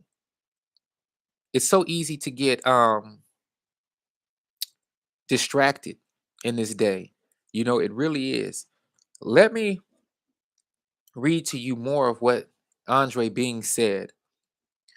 Andre said that he was a loving person, and this part really got me. That he wanted to find a wife, but that he didn't deserve one. How many of our young men today don't feel worthy? How many of our young men are being deceived and tricked out of their position by the devil whispering all sorts of wickedness and ideas in our young men's minds today, getting them to go off a rock or getting them to do things in opposition to the Most High because they don't feel worthy. There's so many young men out here who are losing their cool because they don't feel like they have the new vehicle to flex into how many followers they have on social media. They place that value into how many followers they have on YouTube, and how many impressions they get on Facebook, and how many views they get on their video content. There's so many young brothers out here whose value is based off of what society deems as valuable, instead of realizing that you are spiritually valuable in the eyes of the Most High. Okay, that's one of the disastrous implementations that social media has had over society as a whole. Okay, there's so many young brothers out here who totally lose their cool if they're unable to access their social media platforms, if they're unable to access the TikToks and the Facebooks and all of those sorts of things, right? And unfortunately, most of our value is disposed or predisposed to however much success we seem to garner from these social media platforms. And they're all devices of the devil. Once again, just using myself, I look at this channel as a window of opportunity to connect with all of those individuals who are seeking some form of truth as given by the Most High through Yeshua Mashiach and extended through me unto you. Okay. Um, in saying that, I know I'm not the only one. Okay. I'm not the only one who's out here who is doing his best. And I'm speaking from man, the most high's perspective, doing his best to deliver the word of truth. Now, this is a day in and day out job. Okay, this has to go. The voice of the Most High through the prophets and saints has to be extended throughout the world. We're living in the time of the end, y'all. Um, I don't like to be sounding like a broken record when I say this, especially to my young life who watches this channel, especially to the recent college grads or those who had just passed that certification training and are now looking to get their career started. You might be a welder, you might be a plumber, an electrician. You might be, I know some of our brothers here deal with Forex. Some of our brothers deal with packaging. Whatever you deal with, um, some of our brothers are still in school, college, and have a whole life ahead of them, right? You have to remember this. This is one of the reasons I love the Most High. And remember, the love of the Most High is keeping the law, statutes, and commands of the Most High. The Most High isn't ever going to give you more than you can bear, but gives his strongest battles to his strongest warriors. And when you realize that there are so many people in need of help today, it's almost like being on call. It's like working while being on call and still doing training at the same time. When a firefighter is at work, most of their time is spent in the fire department, in the firehouse, cleaning, cooking, studying, working out, keeping their mental sharp for that one or two calls that take place throughout the day, which could consume the whole rest of the shift and even force them to work overtime. One call, one call to that fire station can mean the matter of life or death for the person who called them. But they always have to stay ready. They're on call and they always have to stay prepared. But it's that call that provides them the window of opportunity to utilize all of their training and all of that study, all of that exercise, all of that healthy eating, all of that preparation for that one call. Okay. And a fire department, um, yes, there possibly is some grant money involved, some state funding involved to help them get certain tools and resources like new engines and new boots and all sorts of PPE that will help them facilitate the job once they're called. But most firefighters, instead of complaining about the lack of calls or the quantity of calls that they receive daily, they're more focused on being prepared for that one call and performing to their highest optimum ability so that the people who depend on them will be survivors, so that the people who depend on them can get out of there alive, okay, wherever they have to be dispatched to, right? And so I look at myself as a firefighter like that. You know, when it comes to the reach of this particular channel, and I'm using myself, I saw it go from the one, two, three, four, five supporters to 10 supporters. Some of the earlier supporters of this channel still leave me comments, still rock with me to this very day. Others I don't see so often, but check in every once in a while and say, "Hey, bruh, True Jew, how you doing?" Um, and it is what it is. But where I've been brought to in this season of my life, I have to remember that ultimately, whoever the Most High needs me to talk to, whoever is calling out to the Most High, and the Most High needs me as one of his firefighters to tend to that individual, that's the individual who needs focus, who needs my attention and my focus in that moment. So it doesn't matter the the the quantity of individuals who support this channel, but the quality of individuals who support this channel. Even if it was 4 individuals, 5, like I said, that number, some people might say is a low number, but each one of those numbers represent a person. So am I to say that one person is greater or less than another just because that person's involvement is associated with a low number follower count, which I don't even call followers or subscribers, but supporters? No. Changing that terminology from followers and subscribers into a supporter, it makes all the difference. When you realize that these people don't know you from a can of paint, but were led to you and are led to you because something about you resonates with them, something about you speaks to their soul, that means that you now have feed that individual have came to you in the first place. And if you don't feed that individual according to the call that they have answered, then there's going to be a problem and you're going to have to answer to the Most High. I'm going to have to answer to the Most High. Now, the issue with how I see this is totally different than how someone else might see it, because someone else might be seeking clout. Someone else might be seeking their own glory. Someone else might be seeking their own prestige.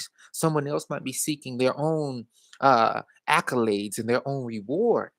And it's all based on the intent of the individual who started the channel in the first place, who started the account, who started the profile in the first place.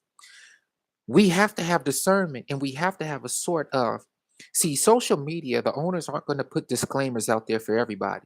Wouldn't it be cool if every time you logged into social media, it reminded the logger in, the account holder, hey, remember today, this is social media. Be sociable, not only on this platform, but in real life. One, two, hey, remember, whoever rocks with you is supporting your cause, is supporting you. So you make sure to support them. Whoever is delivering a word to you that you resonate with, remember that this is a service to humanity under the Most High through Yahshua. Wouldn't that be cool? But of course, these platforms are used to dissuade people from the Most High. These platforms are used to make everyone worshipers of themselves. I could only imagine as I look at myself on this screen right now as we're recording this live stream, what if this content was based in something else? What if this content was based in a whole nother topic, a whole nother reason of intent? And as I look at myself on this screen, not seeing the family who's watching, I could begin to worship myself. I could begin to make myself an idol. I could begin to get addicted to seeing myself on screen and then loving myself, boasting about myself, looking at myself with a haughty and high mind, forgetting my total purpose here. Thankfully, the Most High brought me to a place in my heart and in my mind where I recognize the service toward the Most High that needs to happen from using this vessel as a servant to the Most High. And so the content that you see on this channel has everything to do with turning hearts toward the Most High by Shem Yahshua Mashiach, meaning in the name of Yahshua Mashiach, versus in the name of true Jew. See, because if this was in the name of true Jew, I would be discouraged at whatever account I have in support of this channel. And I wouldn't even call the family supporters. I would say subscribers, just like 98% of maybe 99% of the YouTube people. I would be discouraged and try to do whatever I could to try to boost my subscriber count. Remember, subscriber, because I'm not thinking correctly. I would do whatever I could to boost my subscriber count, chasing clout, doing strange things to get all sorts of drama started and attention onto me, talking about things from a worldly perspective that will not help build up the kingdom of the Most High and help turn the hearts of people to the Most High. I don't have the power to turn the heart. The power is worked through me, but it's not a power of myself. Okay. We have to remember that it's not a power in and of myself. It's a power that is loaned to me. And if I don't use it correctly, it will be taken from me. Okay. And then I'll just be lost in the sauce myself. All right. So these are frames of mind that I feel are very important in this time. The young brother Andre thought that he didn't deserve a wife. And I think he might have felt that way without speaking to him because he looked at his social status and he looked at himself as being someone who might not deserve a wife because he didn't have everything that society says a man is supposed to have in order to have a wife.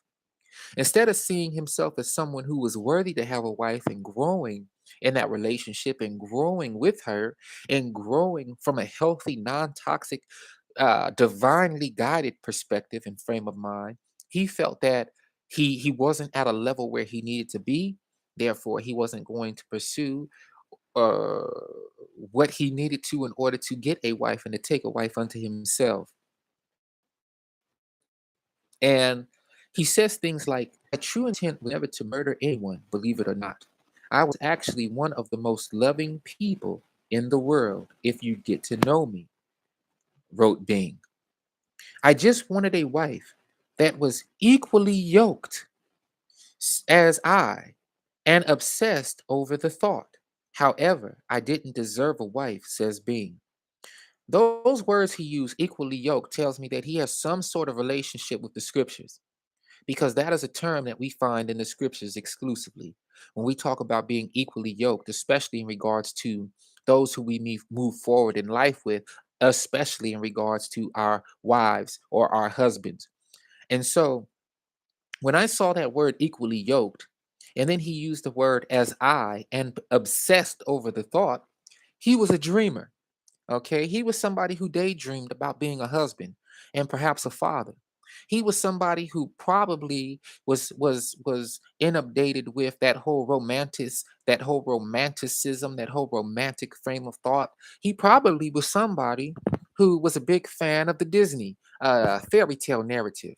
Okay, and this is exactly what I say when it comes to our people leaving that romanticism alone, leaving the Disney idea of fairy tale happy endings alone, because it's not based it's not based in reality, and romanticism, Roman antics are not based in our reality as a people. Okay, and he definitely fell victim to the whispers of the devil, to the whispers of demonic influences in his life, and he was not able to overcome and pray those demonic entities that he was dealing with away, and he was tricked out of position. The Death Note document has reoccurring religious themes to both God and the demonic. One thing that he also said that really struck a nerve with me is this next line. Sorry, everyone, but I did not plan this. I promise. Things just fell in place like I was led by the Satan, says Being. When he said the Satan, most people would be like, was that a typo? The Satan. This what lets me know this brother was was more spiritual than we might like to think. Even though he committed this heinous crime and took himself out of the way, he knew some things, and he was definitely a Bible reader. He definitely read the scriptures. When he said the Satan, that let me know that he knew Satan's Hebrew and Arabic name was Hashatan. Any of us who have been learned in these studies knows that Hashatan means adversary. Shatan, that would mean adversary. Hashatan is the adversary. So when he said the Satan in English, I'm sure he wanted to write Hashatan, but no one would have known what he was talking about unless you are a student of scriptural truth and the Hebraic language. So that let me know that he might have even known some Hebrew, because he said the Satan, meaning the adversary. And he says that he apologizes that he did not plan this, I promise. And I'm actually inclined to believe him.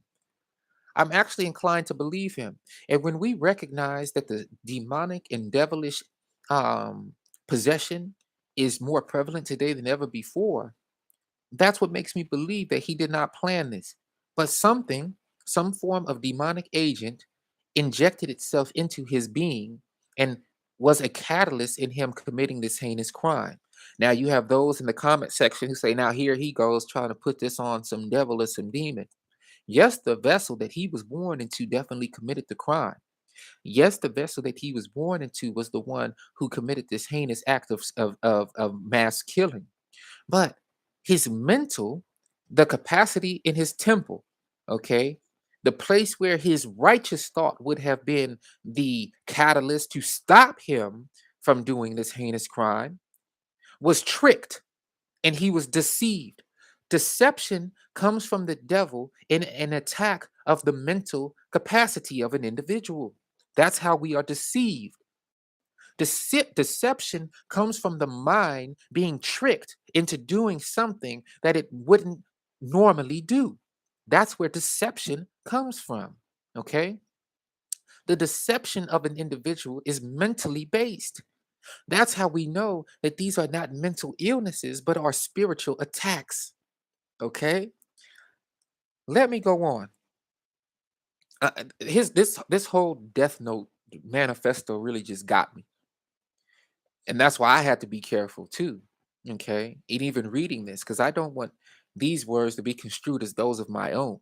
Okay. I'm just reading direct quotes, but they are powerful quotes in that this young brother was working his hardest to overcome the voice of the demons and devils that he was listening because he had fallen for the form of deception, which would trick him out of his position. And he gave up hope and faith in the Most High, Yeshua HaMashiach, and believed the lie of the devil.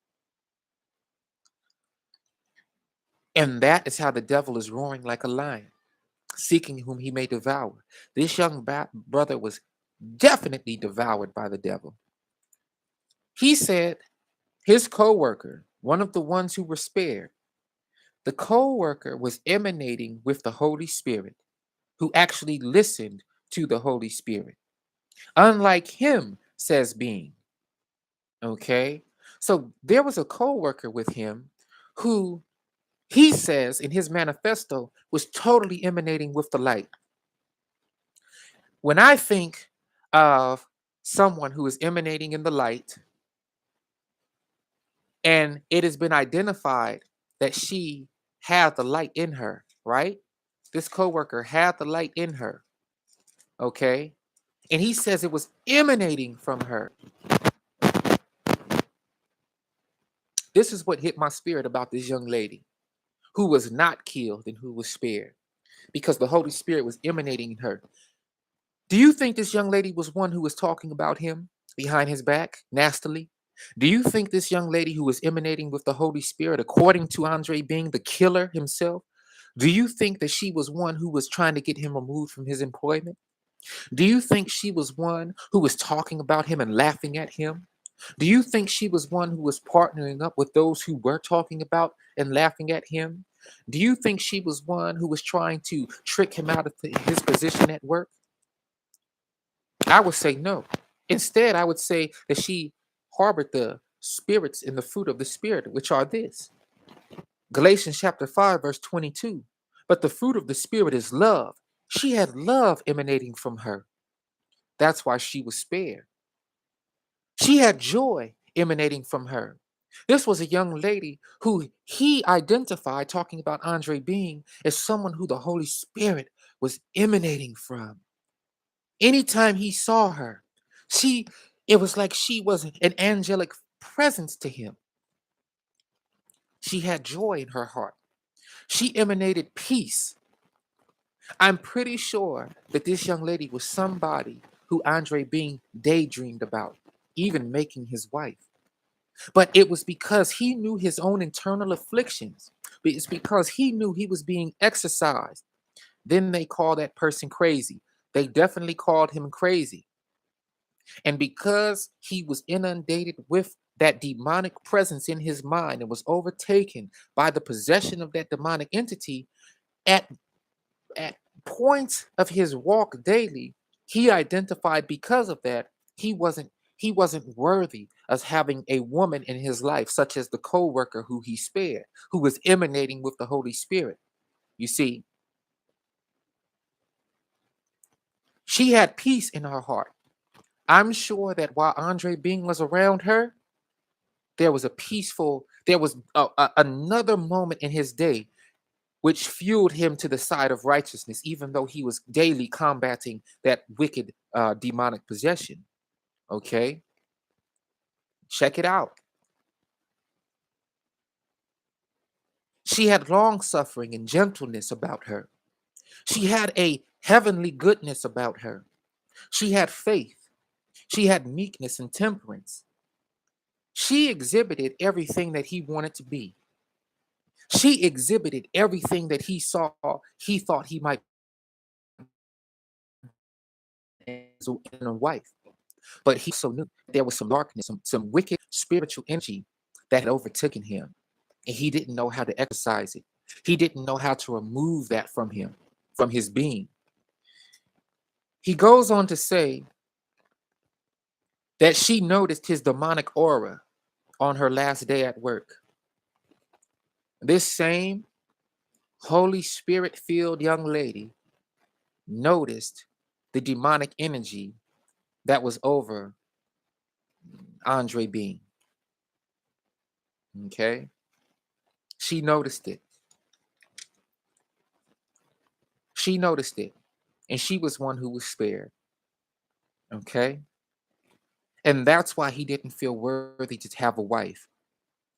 I, when we read between the lines of this, y'all, it makes me truly wonder about the true forgiveness of the Most High. Now, am I saying that this young man who killed 6 individuals, or the man in Albuquerque, New Mexico, who dismembered his wife, am I saying that they won't be forgiven or will be forgiven? That's at the point where I do not know the mind of the Most High. The Most High's thoughts are not my thoughts, and our thoughts are not those of the Most High. Are we able to rightly judge as prophets and saints of the Most High when somebody is doing wrong according to the law, statutes, and commands of the Most High? Yes, we know that thou shalt not murder, right? We know this. We know this. But we also don't know to what extent the mercies of the Most High will extend, okay? We don't know. We don't know exactly, you know, we really don't know. This man, this young brother ended off his death note with, "May God forgive me for what I'm about to do." Now, for someone who is possessed to then go on and say, "May God forgive him for what he's about to do," I'm not in a position to say God will forgive him or not. But the fact that the statement was made, "May God forgive me for what I, meaning Andre Bing, is about to do," is a statement that he did make. And then he clocked into work and he killed 6 people.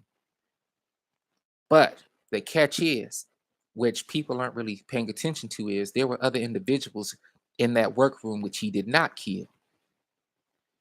So it makes me say that the ones who he did kill, he felt that he had to take vengeance into his own hands, and he was misguided. He was misguided and tricked out of his position. And he was devoured by the devil. Now, in that devouring, we don't know. I don't know what works he did. I don't know what his relationship was in honesty and in truth. And it would look like on the surface that he would have a punishment coming before him in the day of judgment, because there were too many parts and parcels that he went against the law, statutes, and commands, and killing 6 times. But what about all of those souls that he spared? Were those souls spared by him? One young lady said bullets missed her.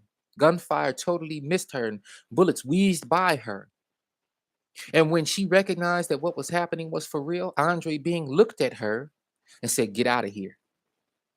Leave the room. Get out." So the dude knew who he wanted to take out and who he did not want to take out. And this goes back into being careful about who you deal with at work and how you deal with them.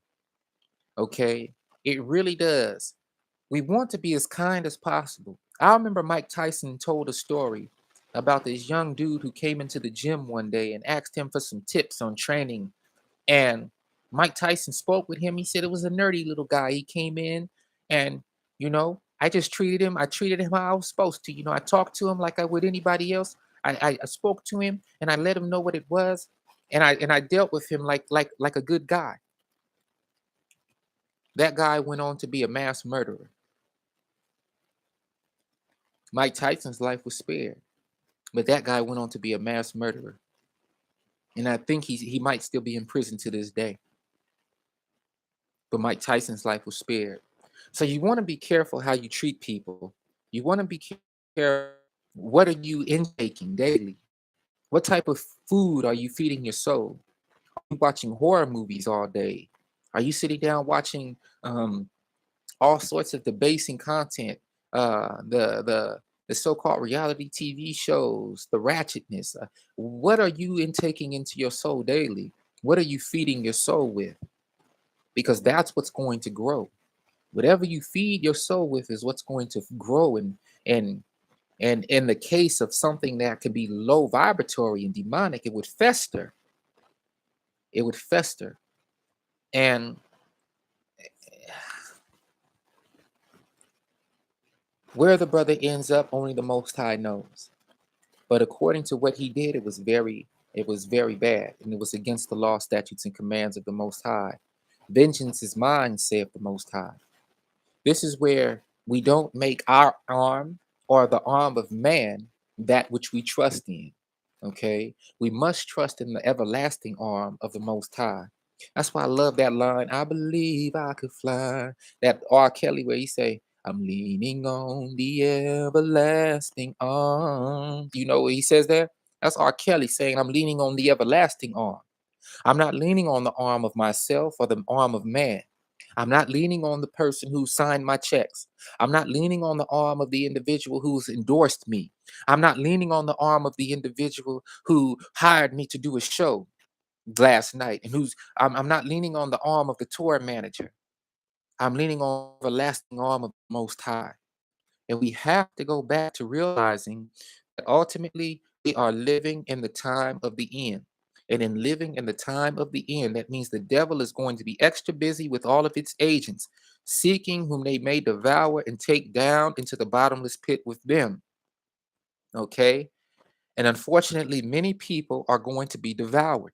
Many people are going to lose it. Many people aren't going to receive of the mercy and salvation that they seek because they have been tricked out of position and tricked out of being those individuals that the Most High would find pleasure in. Luke chapter 10, verses 18 through 20 state, this is Yahshua. And he said to them, I saw Satan falling out of the heaven as lightning. See, I give you the authority to trample on serpents and scorpions, and over all the power of the enemy, and none at all shall hurt you.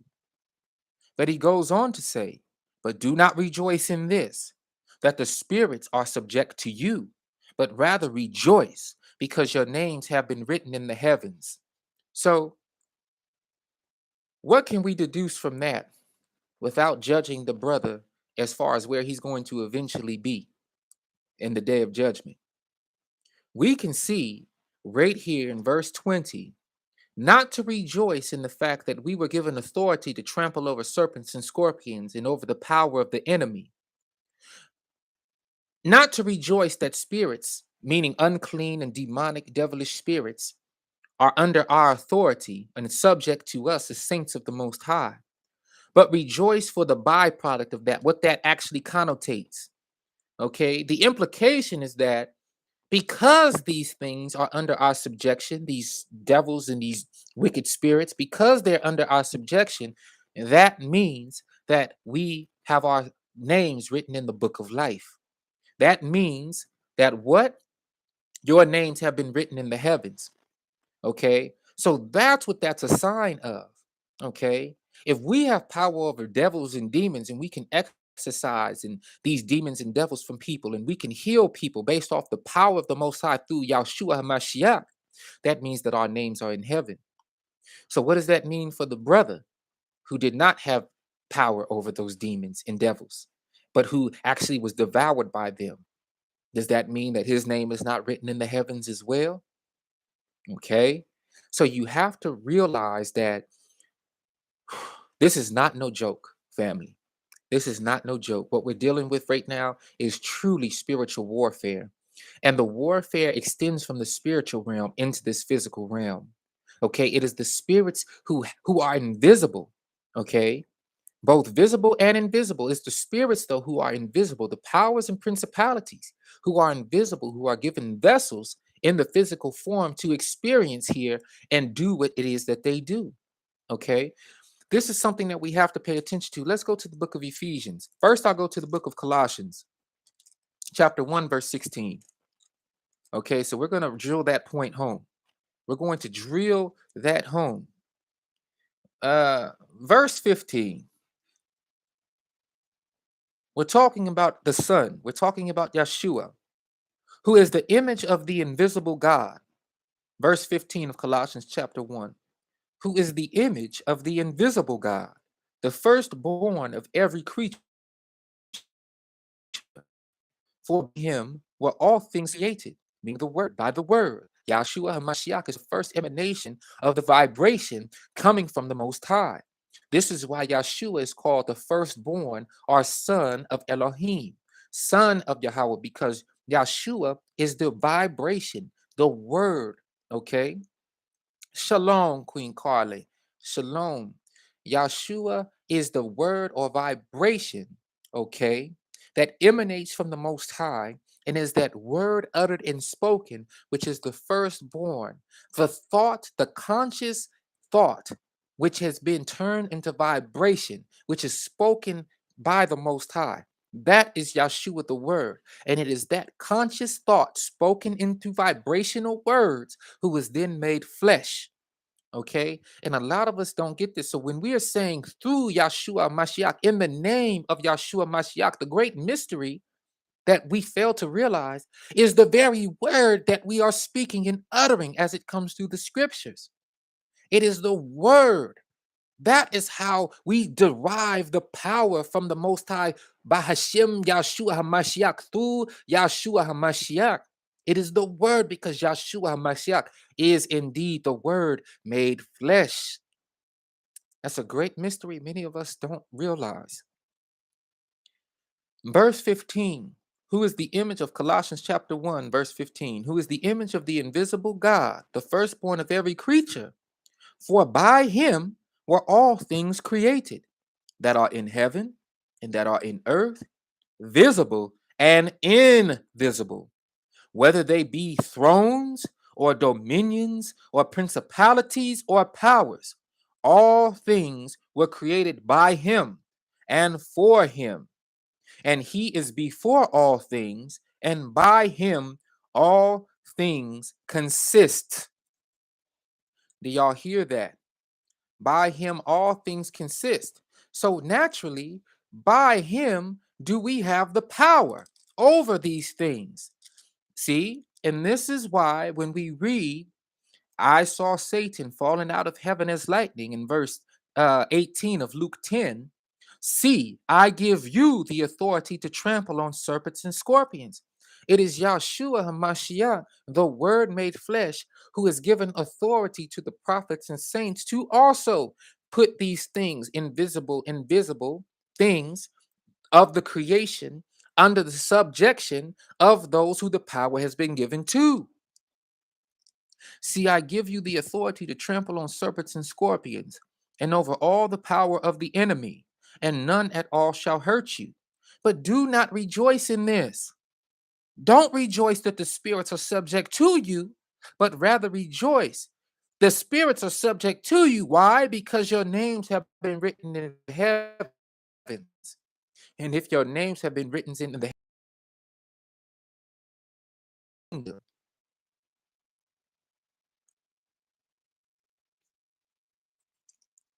one moment, y'all. Okay, I'm back. Excuse me. Let's go to Ephesians chapter 1.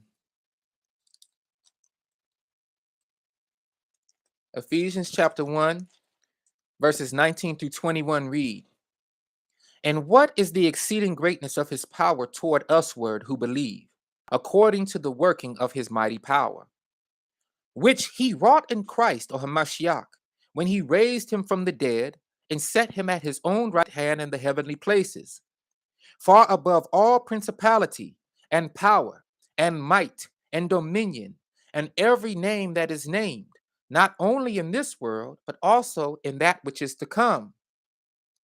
Okay? "And hath put all things under his feet," excuse me, "and gave him to be the head of flesh." Okay? It's very important that we get this. Uh,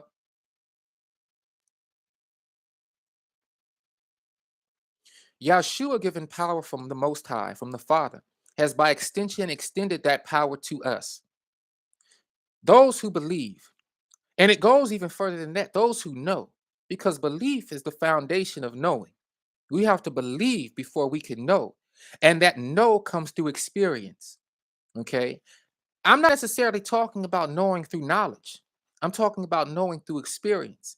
And when it comes to the healing of people who are inflicted by demonic and low vibratory energy, when it comes from the experience of healing those who are in need of that healing, that comes through the application of the word, the actual doing of the word. Okay. The Most High ain't dealing with no Rudy Poos. The Most High is not dealing with no pansies. The Most High isn't dealing with somebody who just wants to talk, talk, talk, talk, talk, and not do, do, do, do, do. This is why the Most High says, He not saying, if you love me, you love me from some lovey-dovey emotional type of romantic love. Nuh-uh. Loving the Most High is through action and indeed. Loving the Most High is actually actualizing and doing the law, statutes, and commands of the Most High, which He says are not grievous. The more we do the law, statutes, and commands and ordinances of the Most High and follow them, the more we'll get into the groove of those law, statutes, commands, and ordinances, and they will become second nature to the point where they will not be grievous at all. Okay? Ephesians chapter 6 tells us about the armor of the Most High.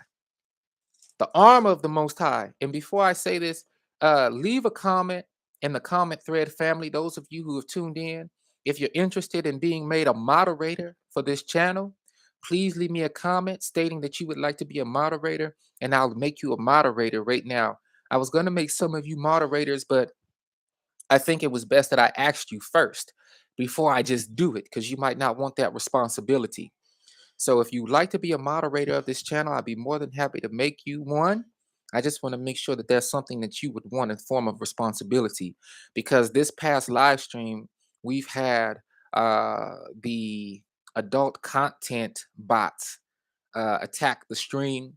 And so I want to, and they spammed it real good multiple times. So I want to make sure that I can focus on the lesson at hand, or the message at hand, without having to necessarily be distracted by that. Okay. Awakened Goddess, thank you so much. You have been added as a moderator. The moderator's duty is basically, if someone, whether they're a bot or an actual person, comes into the live chat, you have the ability as moderator to block them on my behalf, so I don't have to stop what I'm saying or doing to type into the comment thread and block them or get at them myself.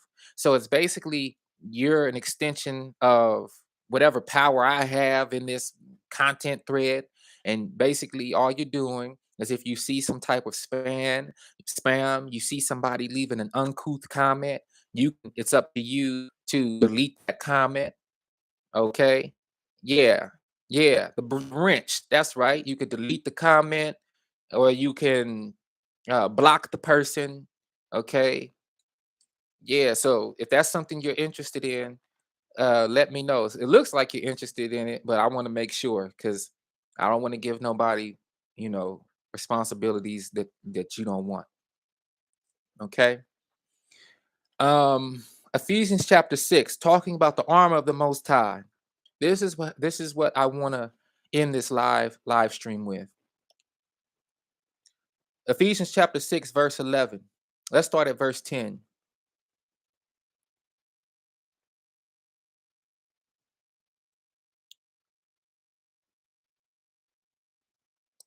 You know, I think we should start at verse 6, y'all, because a lot of folks still have an issue with man service, eye service, and man pleasing. I think that's a lot of the reasons why social media has taken off the way it has, because so many of us in society are not trying to please and seek to please the Most High. Instead, we want to post content, we want to build our accounts, we want all these followers and subscribers in order to man please. And what I've learned is when we do a service to the Most High, that negates all of that. It totally removes all of that. Okay, it makes us want to do unto the Most High, serve the Most High, and whatever the Most High sends to us as a job in service to do, that's what we should do with all of our hearts. And if it's one person or a billion people, we're grateful and satisfied with the one or a billion. So it's not about quality, a quantity of people; it's about the quality of people. And there's so many people who need help. It's up to us to pray for that window of opportunity to reach those individuals, not worried about how many we reach. Remember the firefighter analogy I used earlier. Okay. Remember the firefighter analogy I used earlier. Okay. The firefighters wait on call for that one call. But while they're on call, they're practicing, they're training, they're exercising, they're cooking good foods to eat to keep their bodies operating at optimum potential. They're studying, they're getting their PPE together for that one call. That one call might last 8 hours. It might cause them to go into overtime. One call, but they have to be prepared. And that one call, them answering that successfully, is the difference between life or death for the one who called. Okay. And similarly, as saints and prophets of the Most High, as the workers of righteousness, we have to be ready for that one call. Don't worry about not getting 1,000 calls, meaning 1,000 followers, 1,000 subscribers, 1,000 this, 1,000 that, a billion this, a million that. Don't worry about that. Worry about the quality of the people who need your help and assistance. Those are the people who need to be tended to. Those are the people who need to be addressed.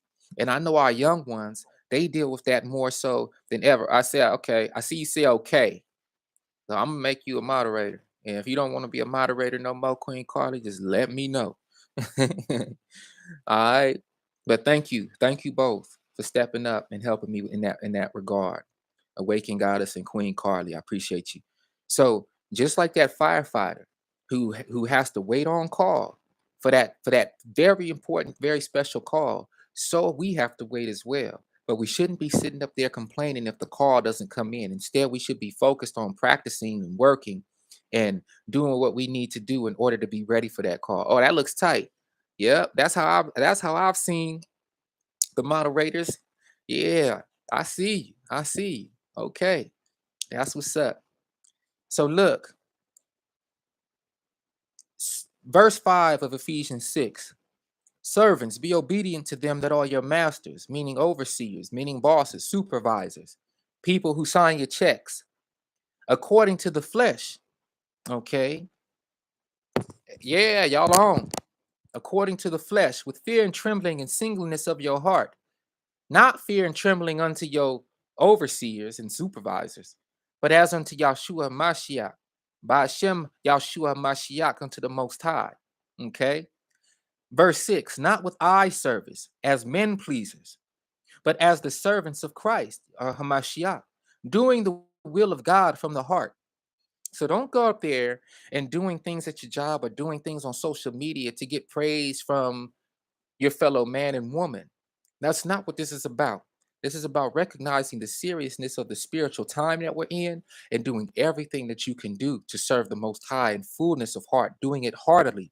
That means doing it with as much of your heart as you possibly can, knowing that your rewards come from on high, not from men.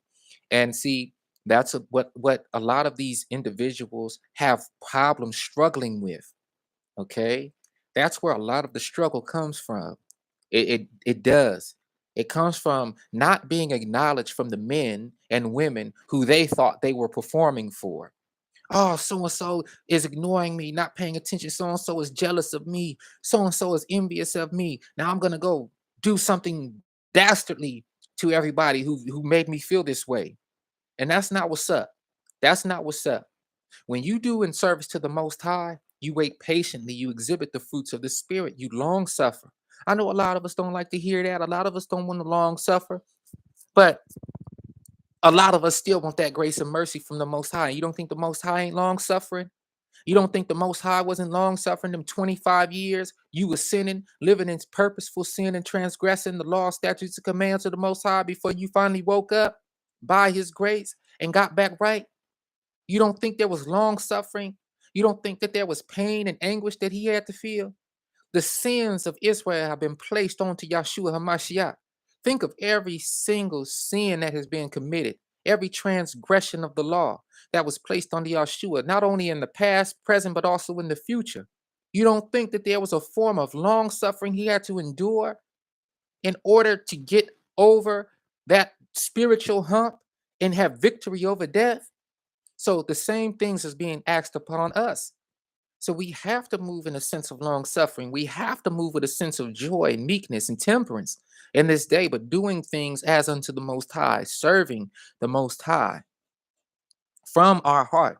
Verse 7 of Ephesians 6, with good will, doing service as to the Most High and not to men, knowing that whatsoever good thing any man does, the same shall he receive of the Most High, whether he be bond or free. And you masters, overseers, bosses, supervisors, do the same things unto them, forbearing, threatening. Leave that threatening alone. See, that brother, he had to deal with a lot of threatening. People threatening his employment, people threatening his livelihood. He wants to be a husband, and yet people are threatening his job, telling him, trying to get him fired from off the job.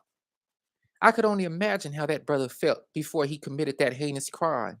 I could only imagine. I'm not going to justify it, but I could imagine. I can imagine. And the scriptures tell us as bosses and supervisors, do not put your employees through none of that.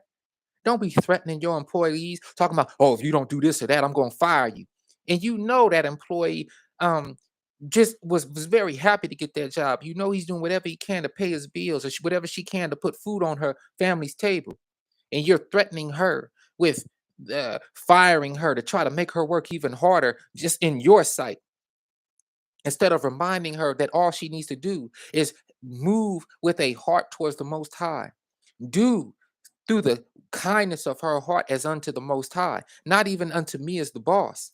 And watch bosses, supervisors, how your employees work double time. And I don't mean clockwise, I mean with real fervor and real energy. Watch how their output increases when they realize that everything they're doing is for the glory of the Most High, unto service of the Most High, and not unto you or I. Okay? Because they will know that whatsoever good thing they do, the same shall they receive of the Most High, whether they be bond or free. Them for bearing threatening, knowing that your master also is in heaven, neither is there respect of persons with him. The Most High ain't looking at you because you on the street homeless. The Most High ain't looking at you because you in a big mansion. The Most High is not finna talk to you any differently than the one who is with or the one who is without. And we are not supposed to do that either. We come to all those who need to hear the voice of the Most High, regardless of status, regardless of position. And so many of us forget this. But I'm asking y'all, the family, don't forget this, please. Verse 10, finally, my brethren, be strong in the Most High and in the power of his might. Put on the whole armor of God, that you may be able to stand against the wiles of the devil.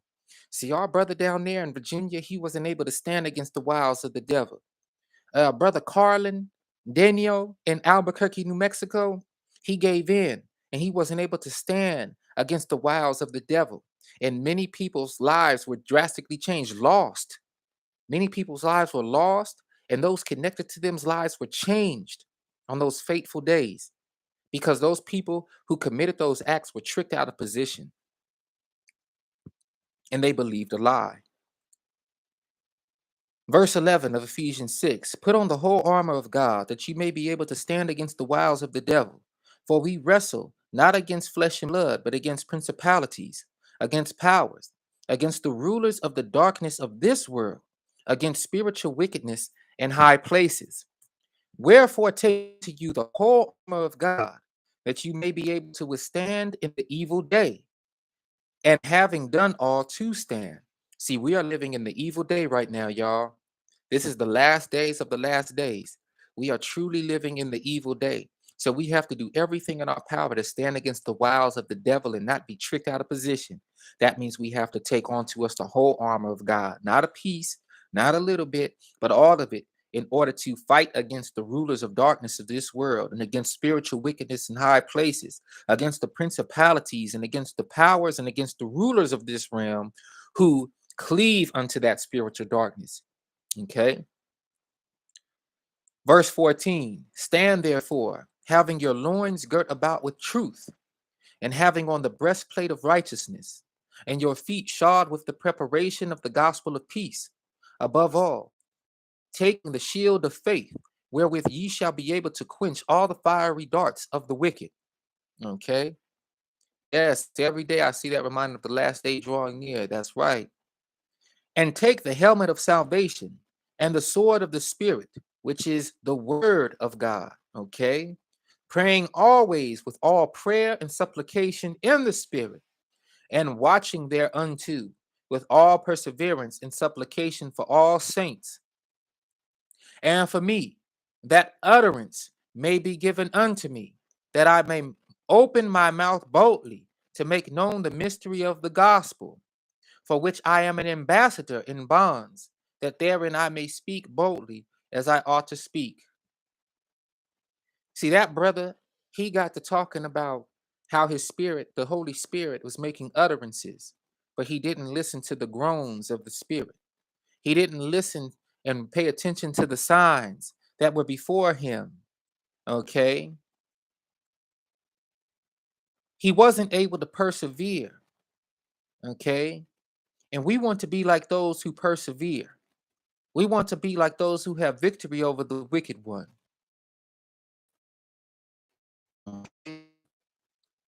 We want ambassadors and bonds of the Most High. We want to utilize the sword of the Spirit, which is the word of God. We want to take the shield of faith, wherewith we shall be able to quench all the fiery darts of the wicked.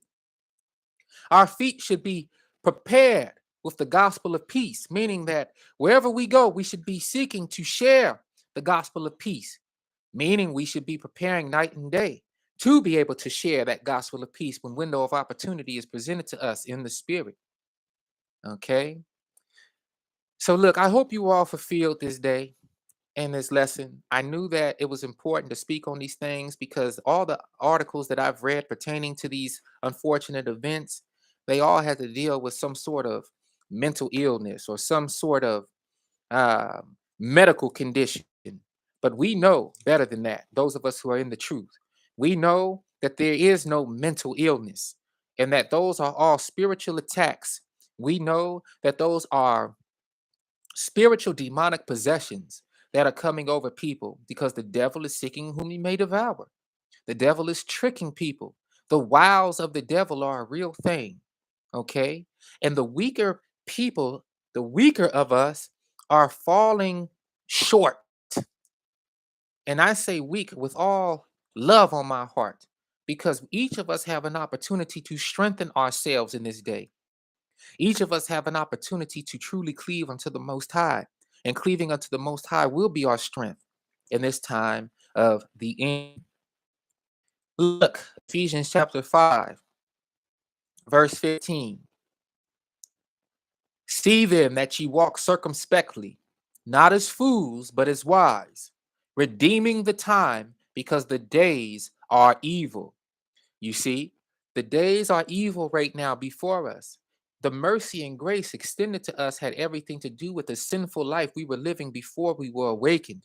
Now that we are awakened and we see that the days are evil, we mustn't continue to live in evil ways that resonate with evil days. We must rise up out of that wickedness. We must stay away from it, and we must do the things that make the Most High happy.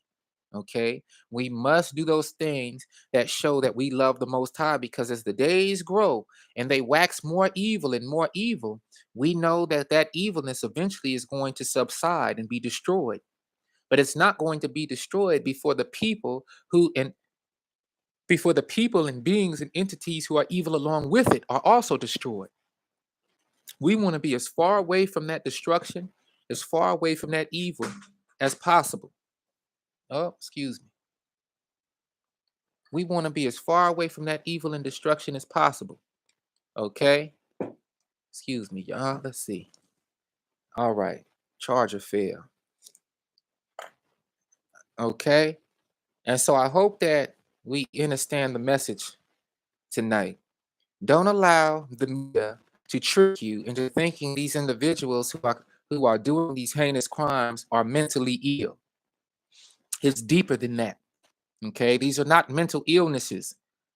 These are the wiles of the devil right before our eye.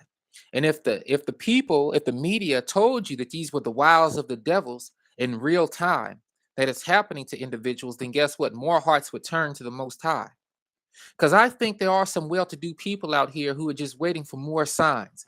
There are some well-to-do people who are waiting for that one spiritual thing to happen to them where they can finally admit, okay, God is real. Okay. But unfortunately, there are just as many people who don't get to see that day, who are taken out and chopped down before that realization is made. Okay. And all I can say is I hope their names are written in the Lamb Book of Life. Okay. Our condolences sent out to all of those greatly affected by the atrocities of those who were tricked by the devil. Remember to stand strong in this day. Gird yourself, gird yourself with the armor of the Most High, and make sure that you pray without ceasing. It's your brother True Jew tapping in with you the only way I know how. Raw, real, and uncut. I thank you all for taking time to join me this evening on this live stream. Thank you to my new moderators. I don't know if I'll have to continue to make you moderators. Okay, every live stream. I'm hoping that you just get to stay moderators. Okay, and we'll give it a test. We'll see you on the next live stream. But I appreciate you all. I hope you all have a great evening tonight. Make sure you get some more rest. Keep your head on a swivel at work, whether you have to go into the night shift tonight or whether you have to go in, rise and shine. Make sure that you're paying attention to your surroundings. For those of you who are just joining the stream, before I sign out, reach out to your supervisors, and they might think it's a joke at first, but reference these unfortunate events that have been happening on the workplace and let them know that, hey, James or Diane or whoever it is, I would you please text me? Please give me a heads up if you're going to fire somebody, if you're going to fire such and such, so that I'm prepared for that when I come into work, or I can have the day off. Or can we formulate some type of company protocol which fires everybody on one day out of the month instead of a random day where people are at the job and have to deal with any sorts of backlash or consequence from that firing? Really stay in contact with your supervisors, get a rapport with them so that you can be made aware of when someone's getting fired, so you can avoid that or at least be prepared for any sort of backlash from that individual. Okay? While you're at work, pray without ceasing. While you're on the way, pray without ceasing. All throughout the day, do your best to pray without ceasing and keep an open line of communication with the Most High. All right? It's your brother True Jew, the only way I know how. Raw, real, and uncut. Okay. Remember to stay blessed, stay vigilant. Most High Mama Papa willing. By Shem Yahshua Mashiach, that is the Ruach HaKodesh, the Father and the Son. I'll talk to you later on. Peace and blessings. Gone.